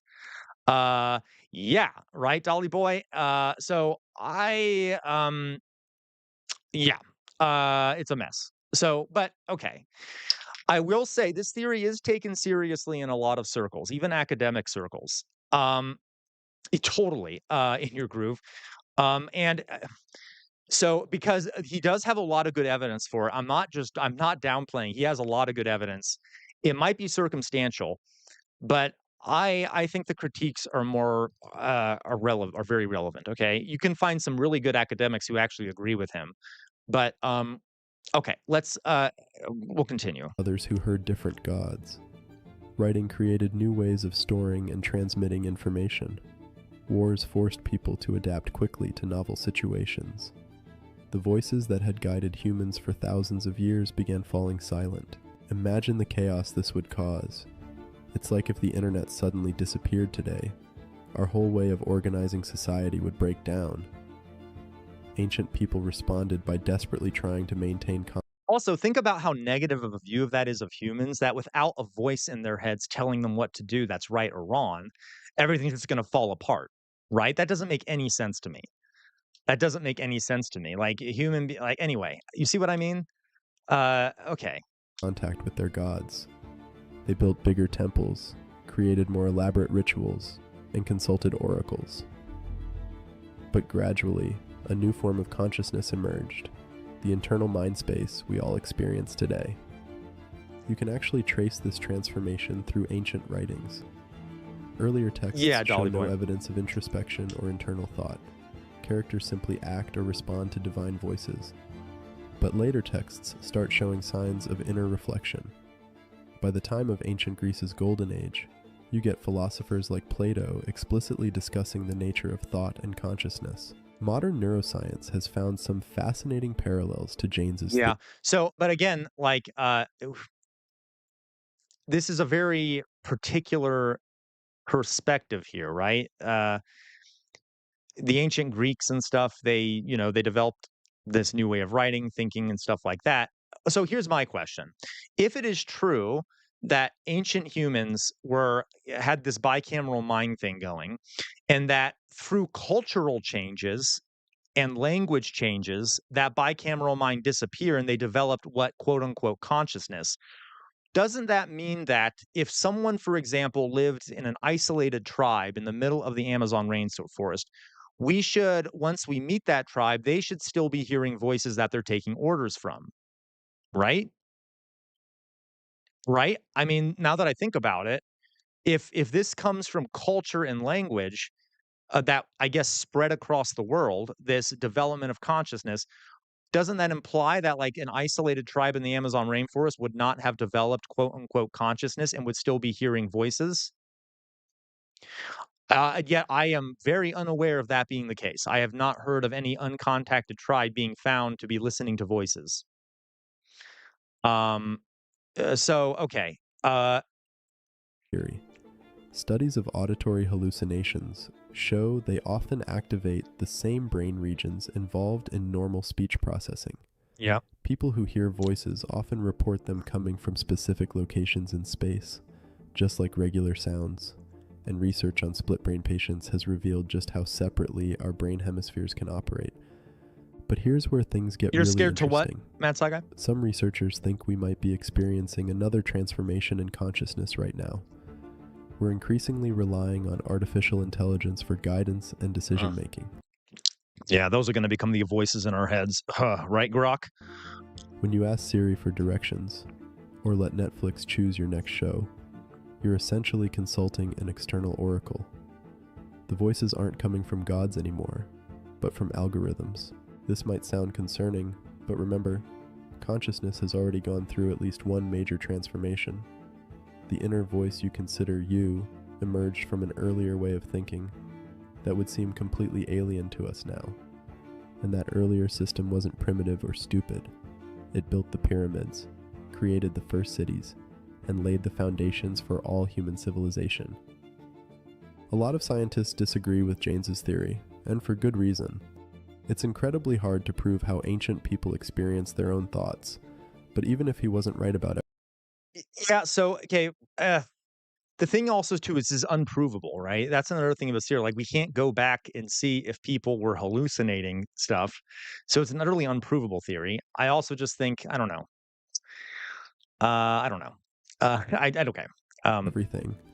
His ideas raise fascinating questions about the nature of consciousness itself. What if our familiar way of thinking, with its inner monologue and sense of self, isn't the natural state of the human mind? What if it's just... But see, that's the thing, right?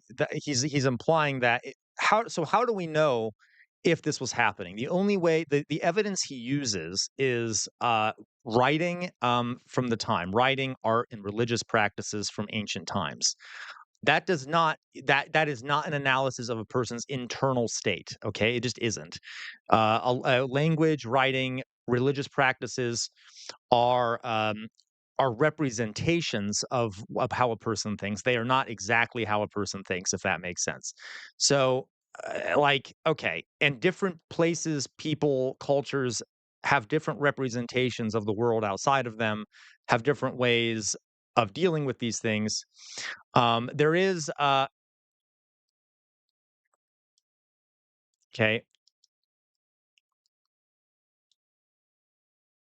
Let's see here. Okay, there's evidence that yes, you're right. You're totally right in your groove. There is AI psychosis. You're totally right. Um, Matt Saigai, I'm scared to entertain the idea that the ancients were much more advanced than us because I have firsthand experience of this very narrative being used to claim that you need to listen to our ancestors because they are much more evolved. That's so weird, Matt Saigai. Yeah, that doesn't make sense. They're people like we are. They also create an image of mythical. Yeah, totally. And okay, and the notion that that is a better state for us to be in, if that is true, it's like, well, who are you to judge whether it's okay? Anyway, one possible operating system, one that evolved to handle the specific challenges our ancestors faced. And if that's true, what other forms of consciousness might be possible? Some of history's biggest mysteries I don't know. That just sounds like weird New Age shit, doesn't it? start making sense if you look at them through this lens. Why did ancient civilizations spend so much time and energy building temples and consulting oracles? Why do religious texts from around the world describe... Why do we?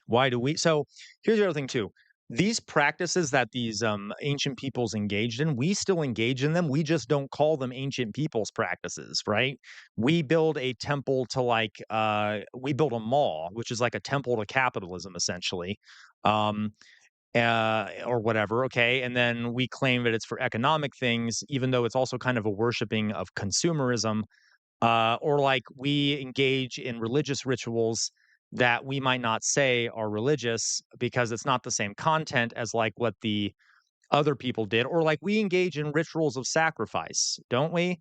Like when we buy Christmas presents, that's sort of a sacrificial ritual where we're sacrificing some of our goods for the sake of someone else. Or like even the belief in Jesus Christ is he was sacrificed, okay? Like we do all the stuff ancient peoples did, we just don't have the language for it, or we don't use the same words for it, do we not? Okay, yeah, exactly. In your groove, we built a Lincoln Memorial to worship a dead president. Like this, how okay. Why did they build those temples? It's such a dumb question. Yeah, and rituals of Warriyo. This is why, like, as an anthropologist, it bothers me because this seems so ethnocentric, right? It seems like Julian James had a very thin conception of humanity because he did not think outside of his own cultural upbringing or his own views of the world, right? Um, okay. Anyway, all right. By the way, folks, we also still do things like, I mean, doctors, like a medical doctor, we engage in faith when it comes to doctors. Now, you should definitely have faith in doctors, okay? I'm not saying you shouldn't. A lot of good info there. But like, we don't know for sure when a doctor gives us a medication that that medication is actually going to help us. We have faith that the witch doctor is going to do something that's going to help us. Now, you see what I'm using witch doctor on purpose here, right? Like old actual witch doctors are old like herbalists or things like that which we now denigrate as being like savages or whatever, or like uncivilized or whatever. They did what doctors do. It's just that, and people would put faith in what they did, but we just now do it through a doctor, right? You see what I mean? Because we don't have the education of the doctor, so how do we know? We have to have faith that what they're doing is correct. Okay. Anyway, I could go on and on. In Sophia's voice, picture it, Sicily, 1922 BC. Thank you so much, SoCal. That's great. Okay, thank you for the super chat. Um, yeah, right there you go, Louise. And like, okay,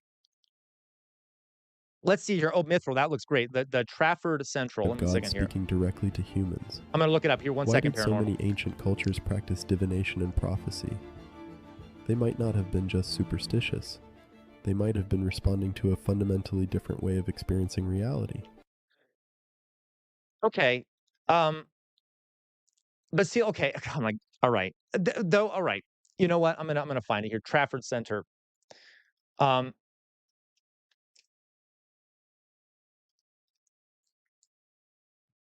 all right, Trafford Center images. Oh my God. Yep, totally a temple to consumerism. Look at this shit. Where is this Mithril? Oh my God.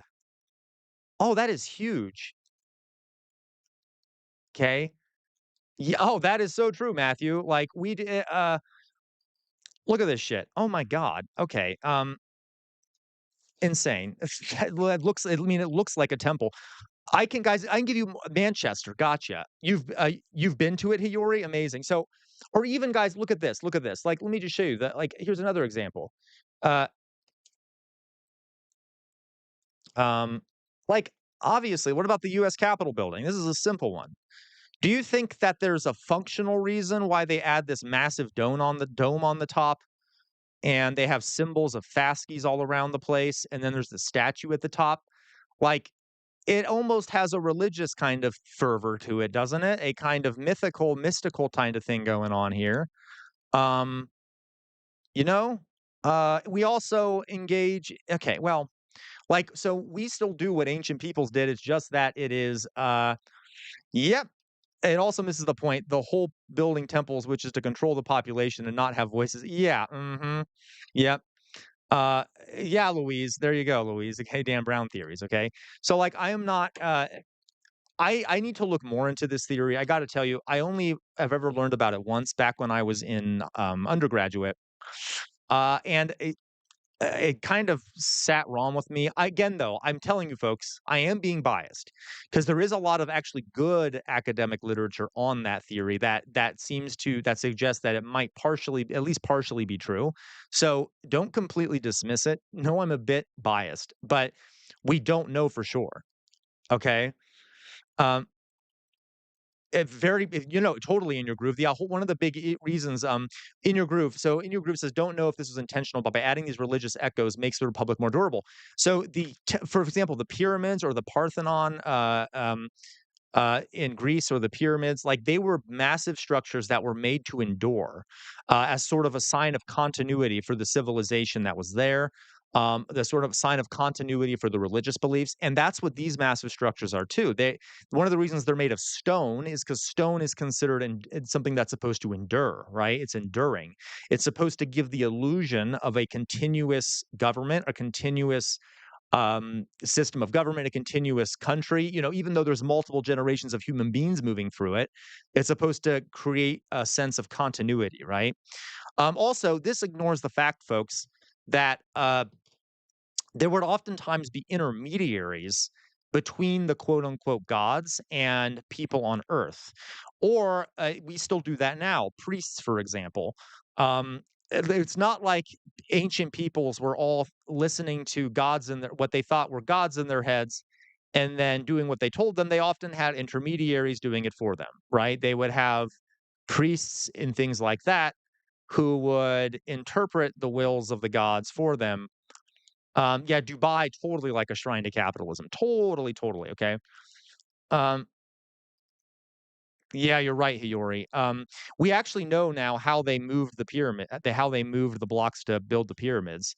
Literally they would just put down planks of wood and then put water on them and move them along the tops of the wood. I know it sounds like it wouldn't work, but it worked because we've done it. Um, uh, yeah, guys, it always amazes me how pyramid were built to look impossible. Yeah, yeah, people. Yeah, exactly. We still have that crap, folks. I mean, even like politicians are oftentimes think about it. This is like a mythical, mystical belief, is it not? Politicians are the messenger of the people. They represent us, right? They somehow embody the will of the American people. You see what I mean? That is a mystical belief. It is almost religious, right? That through representative democracy, you get people who represent your will. Now, that they somehow embody the will of the people of the United States or of the UK or whatever they may be. It used to be they know the gods embody, I mean, the priests embody the will of the gods, or the king embodies the will. But we do these sort of things too. Some anthropologists would say it's secular secular mythology. But like we have these beliefs too, right? Um, here's another example: the faith in free market capitalism, the idea that deregulate, deregulate, deregulate, everything will just get better if you just keep on deregulate. You have to have faith in deregulation and privatization and capitalism. Have faith, have faith, have faith. Okay, or the faith in working hard. Um, okay. Or have faith in working hard. If you work hard enough, eventually things will turn out good for you. It's almost like a ritual, is it not? Working hard every day, getting up every day, not slacking. Eventually, you will be gifted by the gods a better and new position and more money. Like, okay. Anyway, so we just have a different set of things we attach value to as opposed to the ancient peoples. Yes, ancient peoples had a lot more ideas of like supernaturality, I should say. Um, may, okay, in a lot of ways. I can tell you, like the ancient Romans, oh my God, they were extremely superstitious. Like they would not have, like they would do all these offerings, and they would read the guts of like chickens and stuff. Like if they were about to have a battle, they would read all the signs, and then if the signs were bad, they would like hold off on having the battle, and both sides would agree, like, okay, oh God, the signs are bad. Let's wait to slaughter each other till tomorrow because the gods aren't happy today. Like so they were a lot of people back then were extremely superstitious and stuff, but that comes with us learning as a species about things. And there's nothing wrong with that. We're still anyway. Okay. All right. Um I'll be quiet. Okay. All right. Um whew.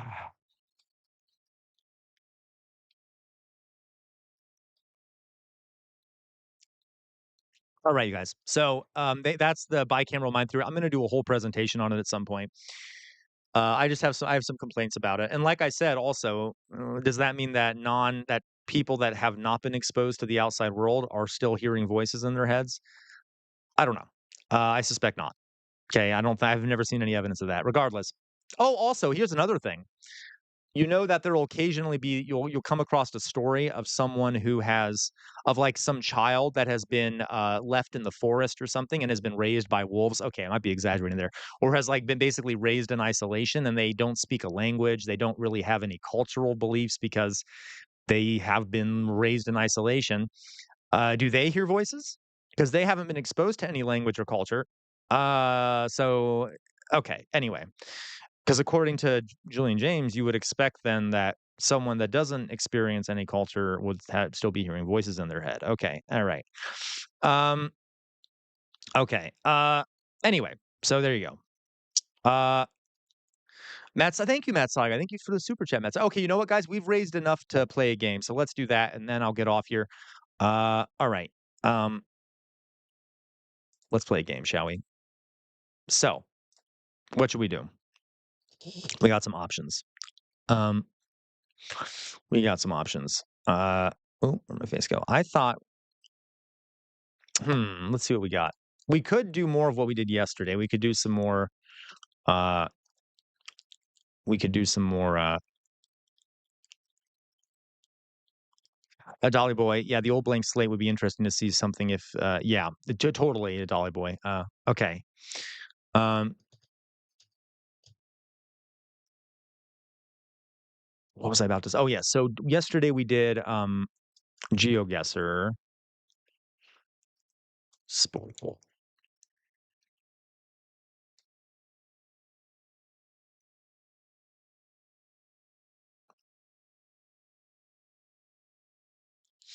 Okay. You want GeoGuessr, Matt Sci Guy? Okay, I'll do that. Let's do GeoGuessr. Okay, we'll do GeoGuessr. Um, I think you guys liked playing GeoGuessr before, so we'll do some GeoGuessr here. Just a reminder, folks. So after we do this a little bit, we're not going to do a Jester After Dark stream today. Uh, well, maybe we will. Let's see here. Thank you. Good question. Thank you for the super chat there, SoCal. So I was actually about to mention that. Great answer. So SoCal asks, we won't meet Thursday with it being Thanksgiving. Are we meeting Friday and or Saturday? So this will depend. All right. Yes, I'm thinking Friday. So I'm getting surgery tomorrow. I'm getting some surgery on my mouth. And which sucks because I'm not going to be able to eat. I'm not going to be able to eat Thanksgiving dinner because I'm going to have a giant hole in my jaw. I'm going to have to I don't know, slurp it, and I'm not allowed to use a straw, so I guess I'll just be having mashed potatoes. But apparently that takes about 48 hours for the extreme pain to go away. So um, on Friday we will see if I am able to do a live stream, and if not on Friday, definitely Saturday I'll do a stream. Okay, I'm having it behave. I'm having it behave you. No, Hiyori. So it was not. I mean, so Thanksgiving does not celebrate when natives were slaughtered. Yeah, there were Native Americans, the people that when they had Thanksgiving dinner. Later, the Native Americans were slaughtered, but not on the day of Thanksgiving. I like the meal of Thanksgiving, right? We could look at the history of it and be like, oh, this is awful. It has sort of evolved since then and just being like a giant meal with family members. So I enjoy the meal aspect and the family member aspect. But yeah, you're totally right, Hayori.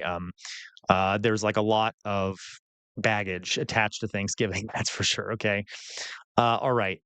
Uh, and I will say, over time, Thanksgiving has evolved into being just basically a holiday that celebrates having thanks for the people in your life and things like that. Um, Originally, it had started as sort of commemorating that meal between colonists and natives, which is kind of weird. But at this point, people don't really think about that part of it anymore. You know what I mean? But you're totally right, though, Hiyori. Okay, the history of that. All right. So okay, and you got to give me something, folks. You got to give me something. Most of hello, James Carl. Okay, most of our holidays here in the U.S. are massively commodified and like just about buying shit now.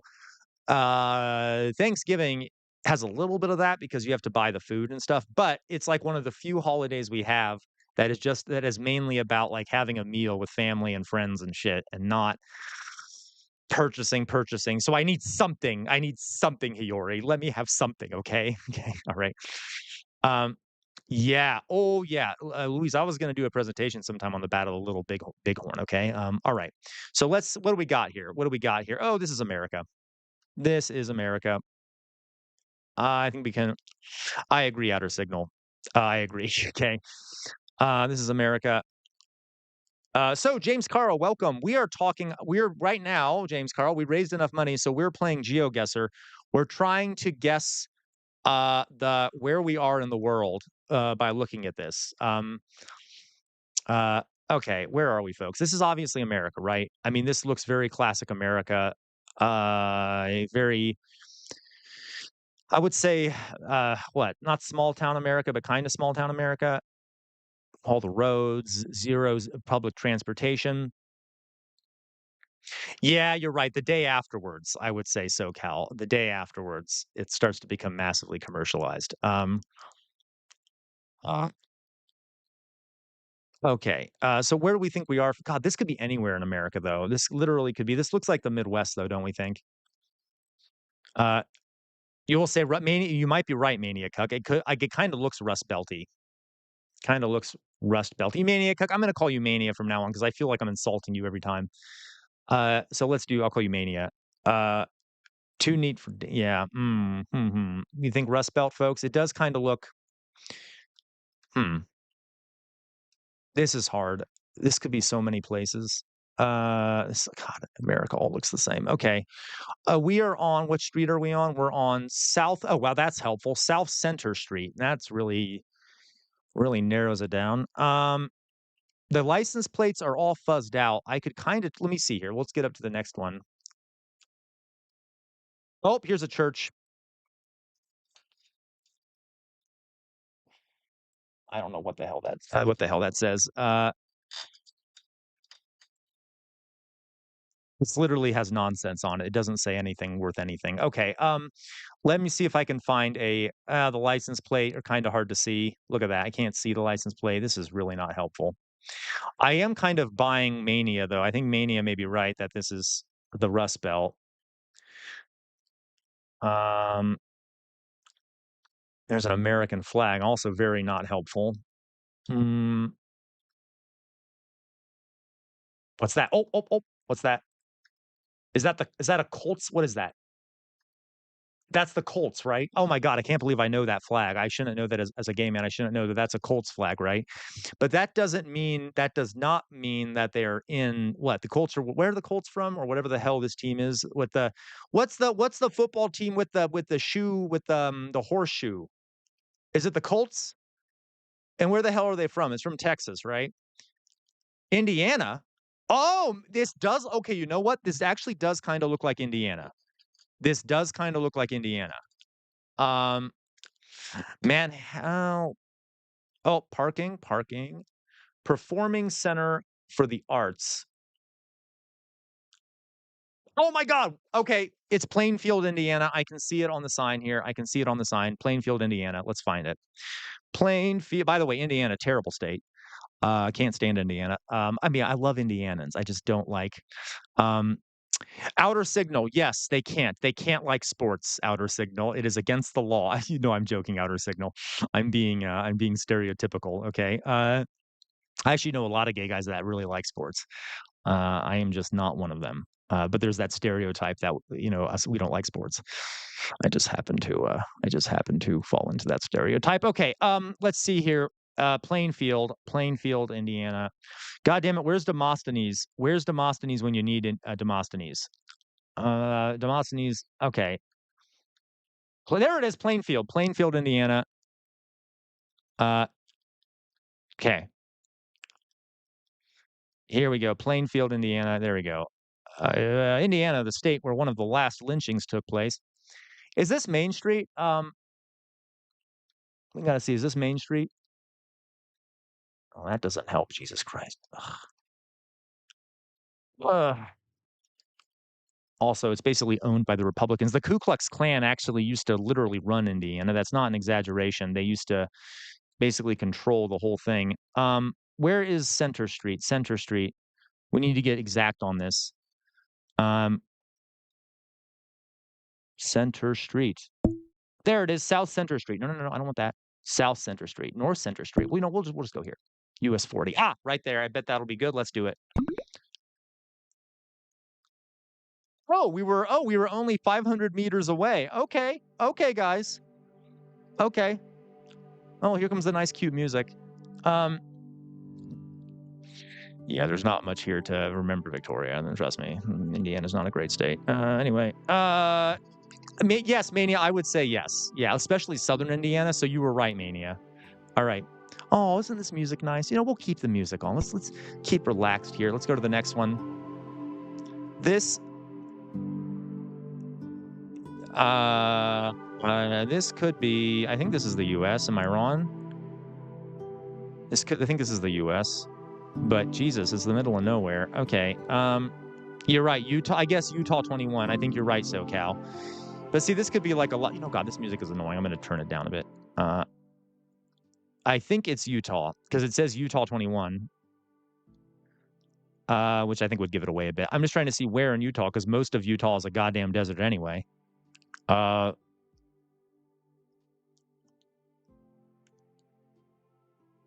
hmm. But it is pretty. That's one thing I like about the United States, at least. It's just the natural beauty. It's like very cool how there's like so many variations of natural environment. Straighter roads. You know what? It could be Mania. It could be Australia. I think though UT means Utah, but I don't know if there's a place in Australia that. Okay, I'm gonna lose my mind with this music. I'm gonna turn that off. Okay. Um. Okay. Well, this is not going to be helpful. I'm just going to find Utah 21 because we are in the middle of nowhere, and unless I see like a small endangered desert lizard or something that I can guess, you know what? Which Trump has probably already killed, given the rolling back of regulations protecting wildlife. That is a no passing. That doesn't help. You think it's west of Utah? That's possible. So I'm just trying to find anything that can give us a hint of where in Utah we are because, okay, you know what? Utah. Okay, now this is what we say, Utah 21. Utah 21. We can find it here, right? Seems like American-centric today, isn't it? We got 2 Americas in a row.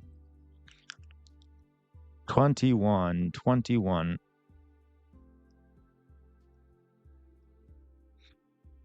Okay, guys, 21.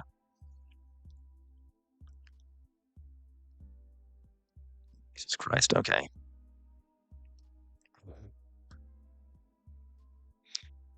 There it is. Okay, so here we go. We'll go here. We'll go right here. We'll go right here in the middle of nowhere because that's where we are. Oh my God, I was only 3,000 meters away. Okay, that's not bad. Okay, guys. All right. Okay, that's not bad. That's not bad. That's not bad, folks. I accept. Oh, we could do like a thing where we all do it together. That'd be kind of fun. Maybe next time we'll do that. That's very nice. Okay, next. All right. Please say it's not America. Pizza, kebab, hamburgers. Oh, pizza, kebab, and hamburgers. Oh, I don't know. Oh, not America. Not America. Not America.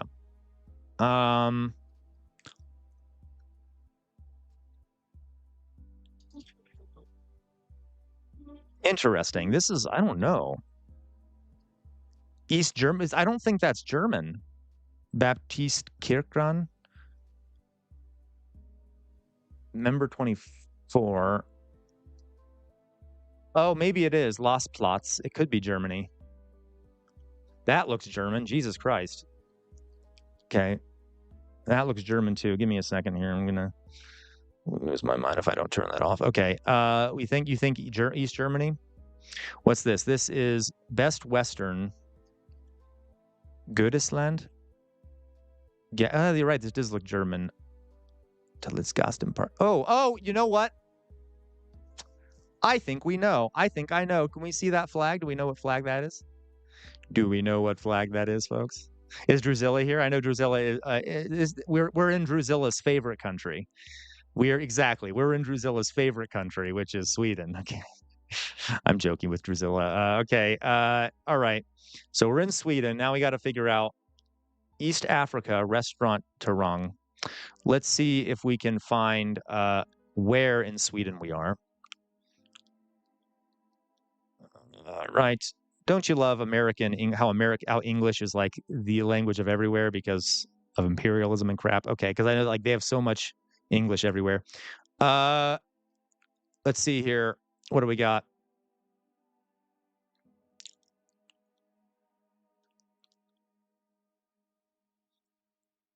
City Heuse. I don't know. Let's see. Okay, well, they got a McDonald's. I'm sure Anyway, all right. Do we see any evidence of where we are in Sweden? I mean, it is sunny out, so it's probably not far north Sweden, right? Like, it's probably around Stockholm, I'm guessing.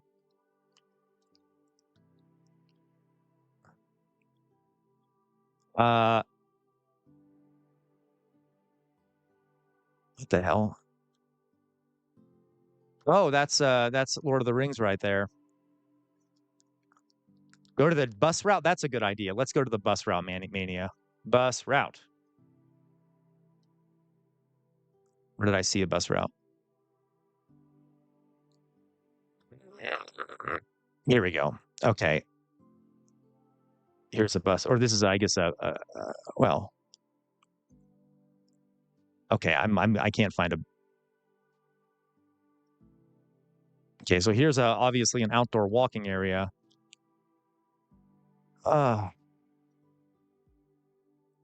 gonna lose my goddamn mind if I can't find a bus stop. I can't go in there. Okay.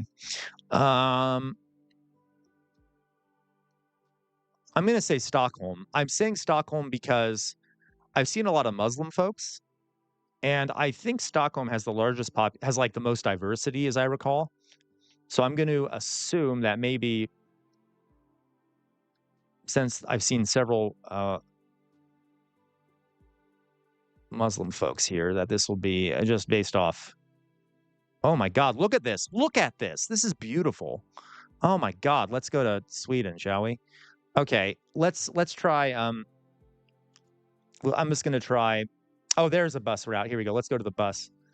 What does the bus say? Look, oh my God, that's gorgeous. This has to be Stockholm. Look at this.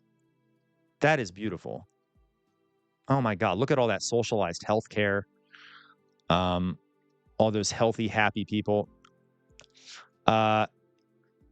Which crazy news are you talking about, Hiyori? Because there has been some crazy news, that's for sure. Oh, that's not helping much, is it?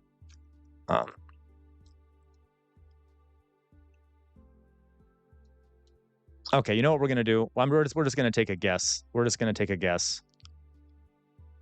I'm just gonna take a guess. We're gonna just say Stockholm, Sweden.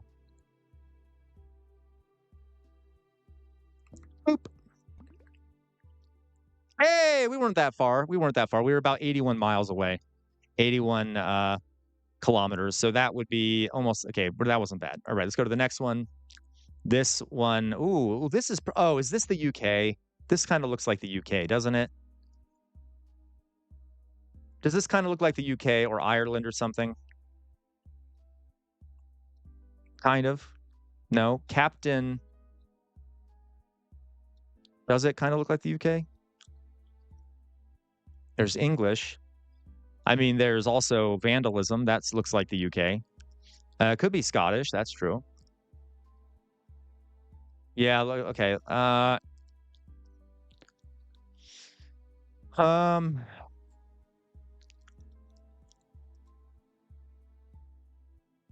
Frostbank Dental Care.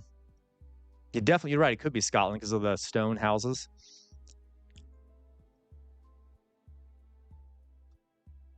Yeah, right. It could be anywhere, right? Louise, that's what I thought. Let's go to this main street here. Oh, look at these cute little Paul Holland photography, highway maintenance.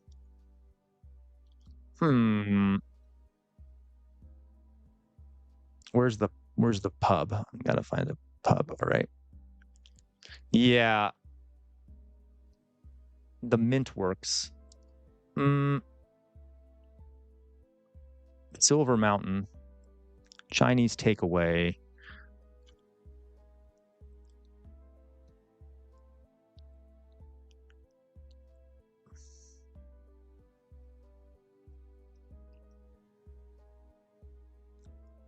Okay, the brewery. Okay, I don't know where the hell this is. Anyone have any idea? Can we just say Edinburgh or something? Do we think that do we think this is more likely Scotland? It kind of looks Scottish to me.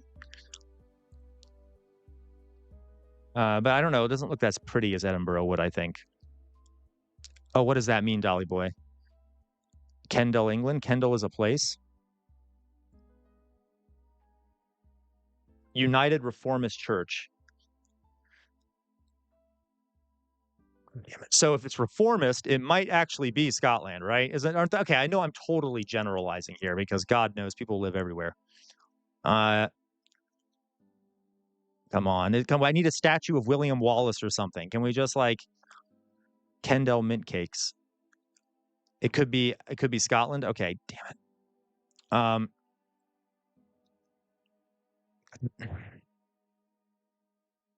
All right. I'm gonna try Istanbul Barber. Okay, that doesn't help.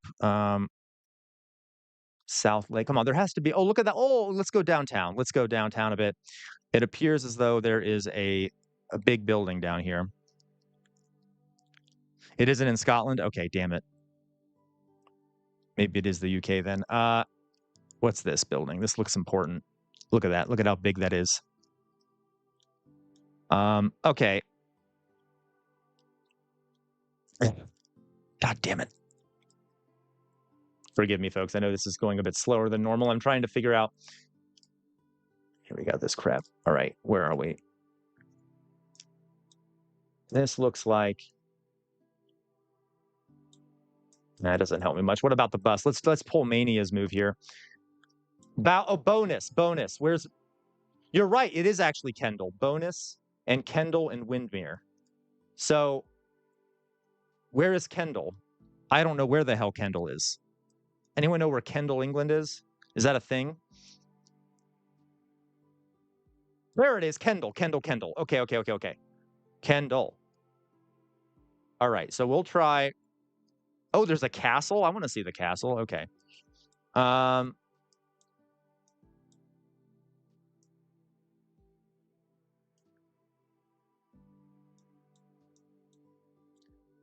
right, and there's Oxfam. We'll just we'll choose somewhere here in Kendal. I'll just go right in the middle of Kendal. Let's find out. Guess.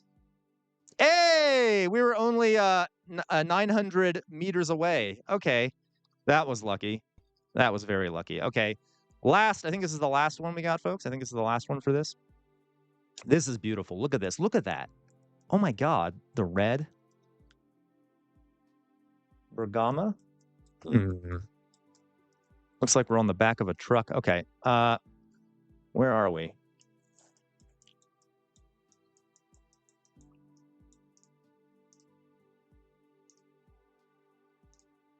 Like I just skipped a sign or some shit.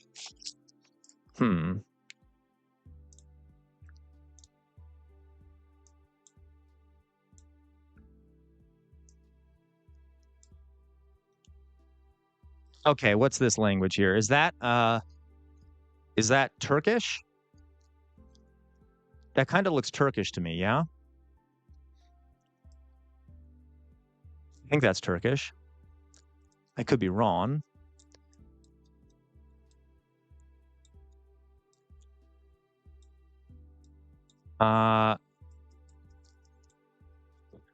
Yeah, you think so, outer signal?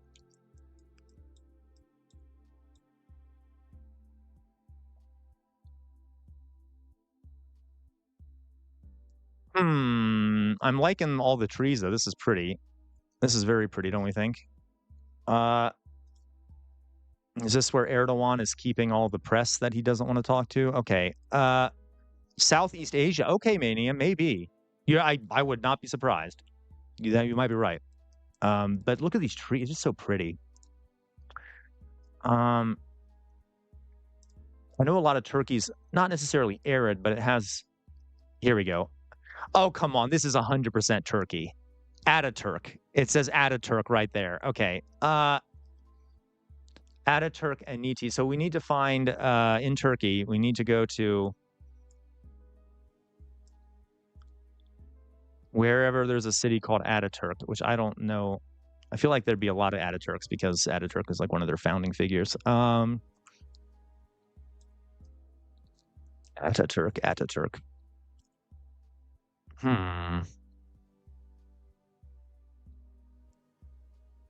Jesus Christ. Okay, you know what? Ataturk. There's a huge park on the northwestern side of Turkey, and it is in that area. Okay. On the western side over here?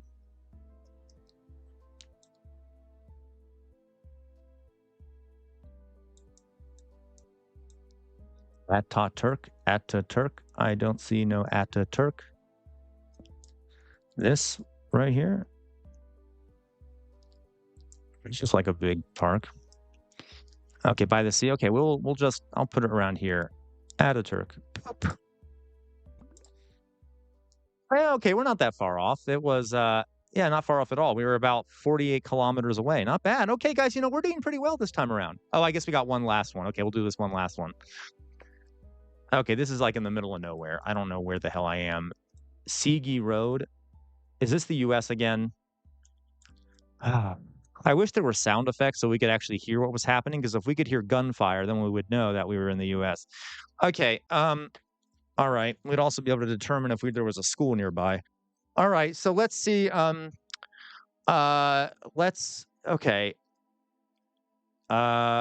see. Oh, good God.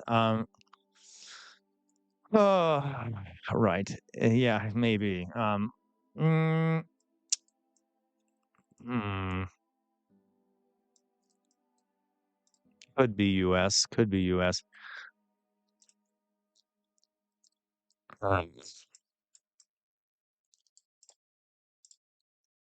Klondike Road. Okay, so this is the US, I think. Either that or it's Canada, but I'm pretty sure this would be the US. It might. I don't think it is, Hiyori. I get the impression it is not. Just because these cars, this setup reminds me of the USA. Yeah.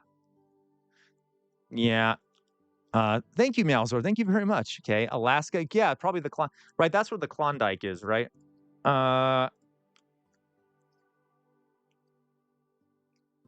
Hey, Malzord. Hey, okay. All right. So we'll say okay, I don't know, but this, I mean, the fauna, the flora appears more north woodsy, so I would probably is up in Alaska somewhere. Doug, does this look like a Dakota to you? No, it's not, right? No, this is not a Dakota. I'm full of shit. I'm full of shit. I don't think this looks like a Dakota. It's not really flat enough, right? You think Fairbanks, Elliot? Okay. Wait a minute. Look right there. See that? We got a Canadian flag.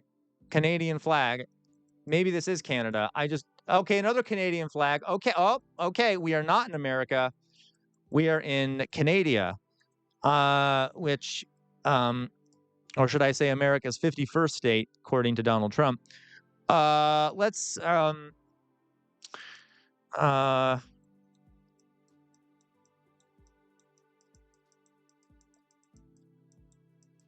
right. So Fairbanks or some, you know what? Let's go up. Let me just look around in Canada for a second. Okay, I'm guessing this is up north up here, like near Vancouverish. I don't know. It's too mountainous.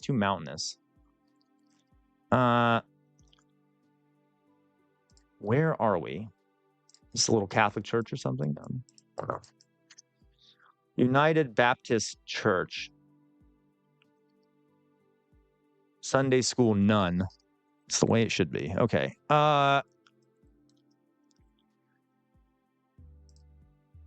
No, I'm pretty sure it's Canada because there were a bunch of Canadian flags, right?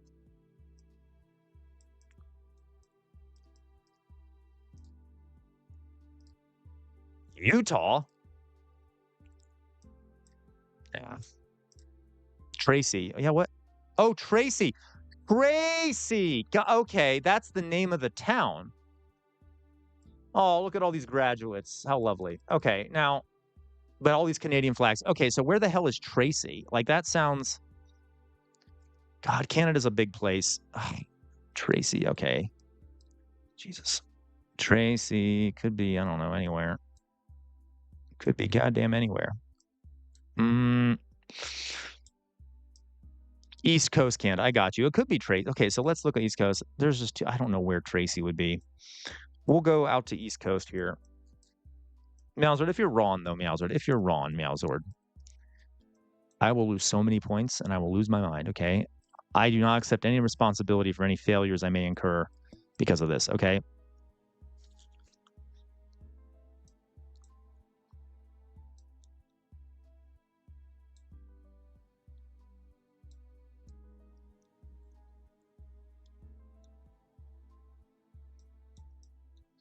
Tracy, where is Tracy? Okay.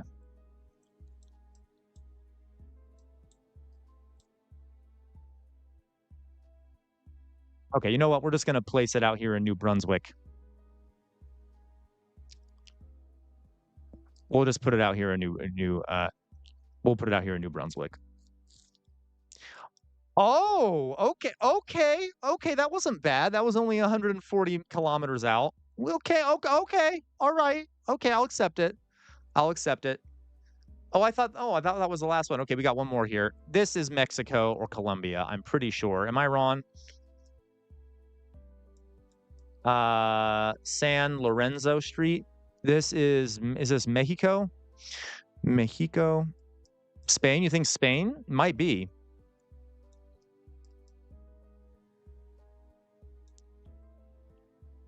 Ooh.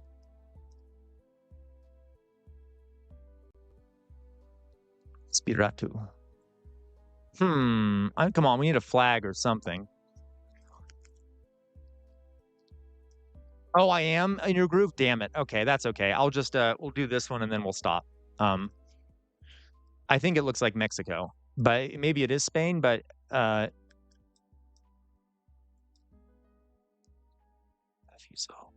okay. It also kind of looks like Colombia. Here we go. La tienda de Turgitos. Okay.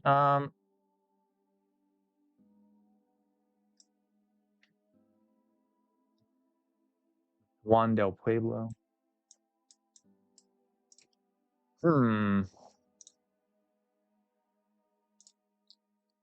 That graffiti style is interesting, right? Well. Nope. I saw the flag. Where'd the flag go? Where'd it go? I just saw a flag. What was the flag? Where'd the flag go? I just saw a flag. Where'd the flag go? I'm gonna lose my mind. I just saw a goddamn flag. Okay, I'm gonna go back. I saw a flag.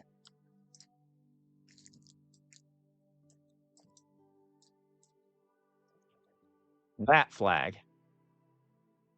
That looks like Puerto Rico. Isn't that like the Puerto Rican flag or some shit? Are we in Puerto Rico? We're not in Puerto Rico. Maybe we are. Where did it go? Do you see that? There it is.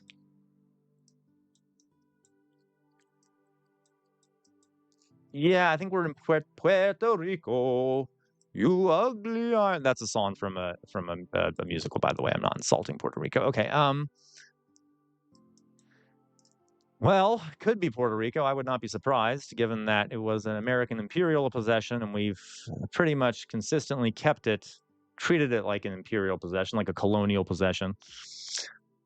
Although I am surprised that there are no American flags, because there are still a lot of very American-y people there. See, this just doesn't.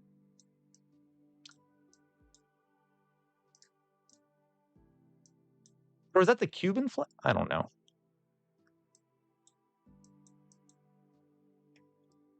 Wait, is that the Cuban flag? I'm gonna look up sorry, I'm kind of cheating. Cuban flag. I can't remember what the Cuban flag looks like. Okay, it's Cuba. It's Cuba. Okay, forgive me. It's Cuba. All right. That makes more sense. All right, let's go Cuba. Cuba. So, oh Jesus, it's such a long island. We will say that it is outside of Havana. Oh, it does? Oh, you're right. Damn it. You're right. Okay. God damn it. Okay, you're right. So is it the Puerto okay, I know I'm cheating. I don't care. Puerto Rico flag. Okay, I believe you. Yeah, you're right. It's Puerto Rico. Okay, god damn it. Okay, fine. We'll go Puerto Rico instead. I should have gone with my first instinct there. Oh, you did? So amazing. Okay, let's see here. Oh, wait, that one am I doing? It's over here. Puerto Rico. All right, let's go over here. We got let's go down to right here. Okay, we'll go there. Boop. Yes. Hey, we were only 9 kilometers out. Not bad. Not bad, y'all. Not bad. Continue. All right, folks, that'll be the last thing to do. I forgot to do the thing where we get to see how well we do. Okay. All right. All right, you guys. I'm gonna put my face back up here.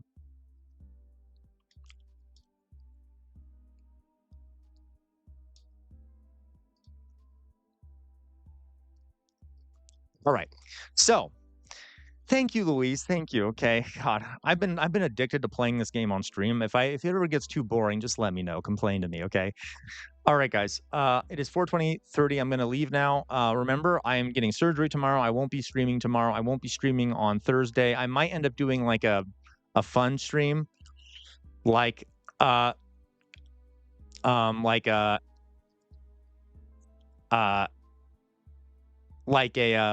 like a gaming stream or something. Maybe, I don't know, but I definitely won't be streaming tomorrow.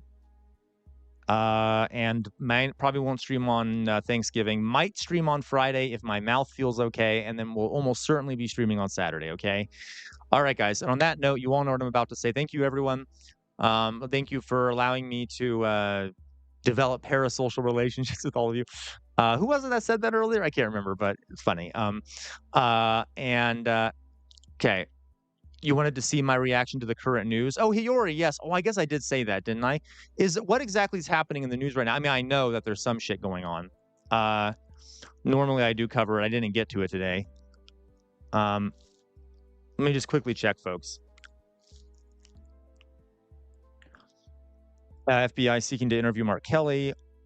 Ukraine war.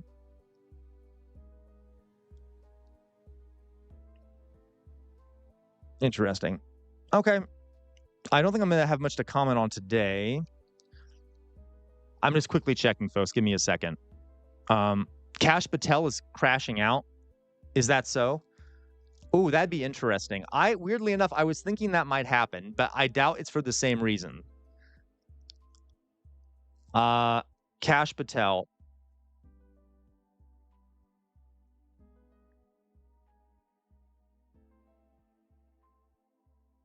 So here's my thing, folks. I was worried that might happen. And you know why? I'm not worried. I don't care. But I was like, you know what would be a very interesting sign about what's happening with the Epstein files is if there's something that happens with Kash Patel, because Kash Patel would be the one who is in charge, or partially, of removing all of Trump's name from all the Epstein files. Partially, also the Justice Department. But it'd be interesting. Well, okay, so he might not want to do that, or it might be causing issues. Let me see here.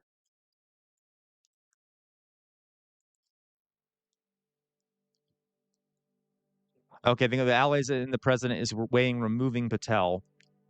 Okay, well, then it was completely unrelated to what I thought it would be. Real fast here, though, let me look up the other thing you mentioned there. Obamacare.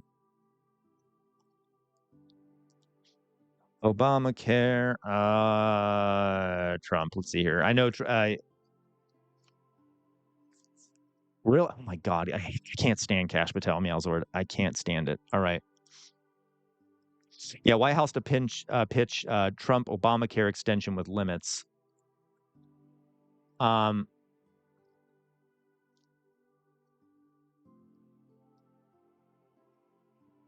Interesting. So they're thinking of extending the ACA tax credits. Probably because Trump doesn't want his ratings to tank. Okay, interesting. Okay, well, I'll need to look more into this, but we can talk about it over on Discord at some point, okay? All right, you guys. You know what I'm about to say? First of all, free Palestine. Second of all, never stop resisting. The easiest way to resist is to think for yourselves. The easiest way to resist is to think for yourselves, and that includes when you watch me. I'm not perfect. I make mistakes. See what other people are saying. Don't get caught in an information silo, because the easiest way to resist is to think for yourselves. Okay. Fascism, we're living in a fascist moment in this country, not only in this country, but in other countries around the world. Fascism thrives in an environment where people have lost faith in their democratic institutions. So they turn to more radical ends of the political spectrum. Okay. We need major reforms in this country. We need major reforms. You cannot stand in the center. If you stand in the center, people will walk all over you. Okay. I mean, the fascists walk all over you. Do not let them walk all over you. Resist, fight back. Don't become a slug. On the wall behind me is a sword. It's been passed down on my family for many generations. The name of that sword is Chainbreaker. Chainbreaker is thought to have been responsible for the death of 7 slave owners. Why do I have it back there? I have it back there to remind everyone that our ancestors made some major sacrifices for some of the things we have today. Okay, some of the rights we have, some of the freedoms, etc. We cannot let their sacrifice go to waste, folks. Please, please, please. They put their lives on the line. Do not let our ancestors' sacrifices go to waste, and always, always, always fight for a better future. And for my American friends out there, have a good Thanksgiving. Enjoy some time with family and stuff. Try not to let that's clever. Try not to let politics get you too down on Thanksgiving. It's okay to have a good day to eat and shit. And love you very much. I will see you on Saturday at the latest. Okay. Farewell, everyone. Bye-bye.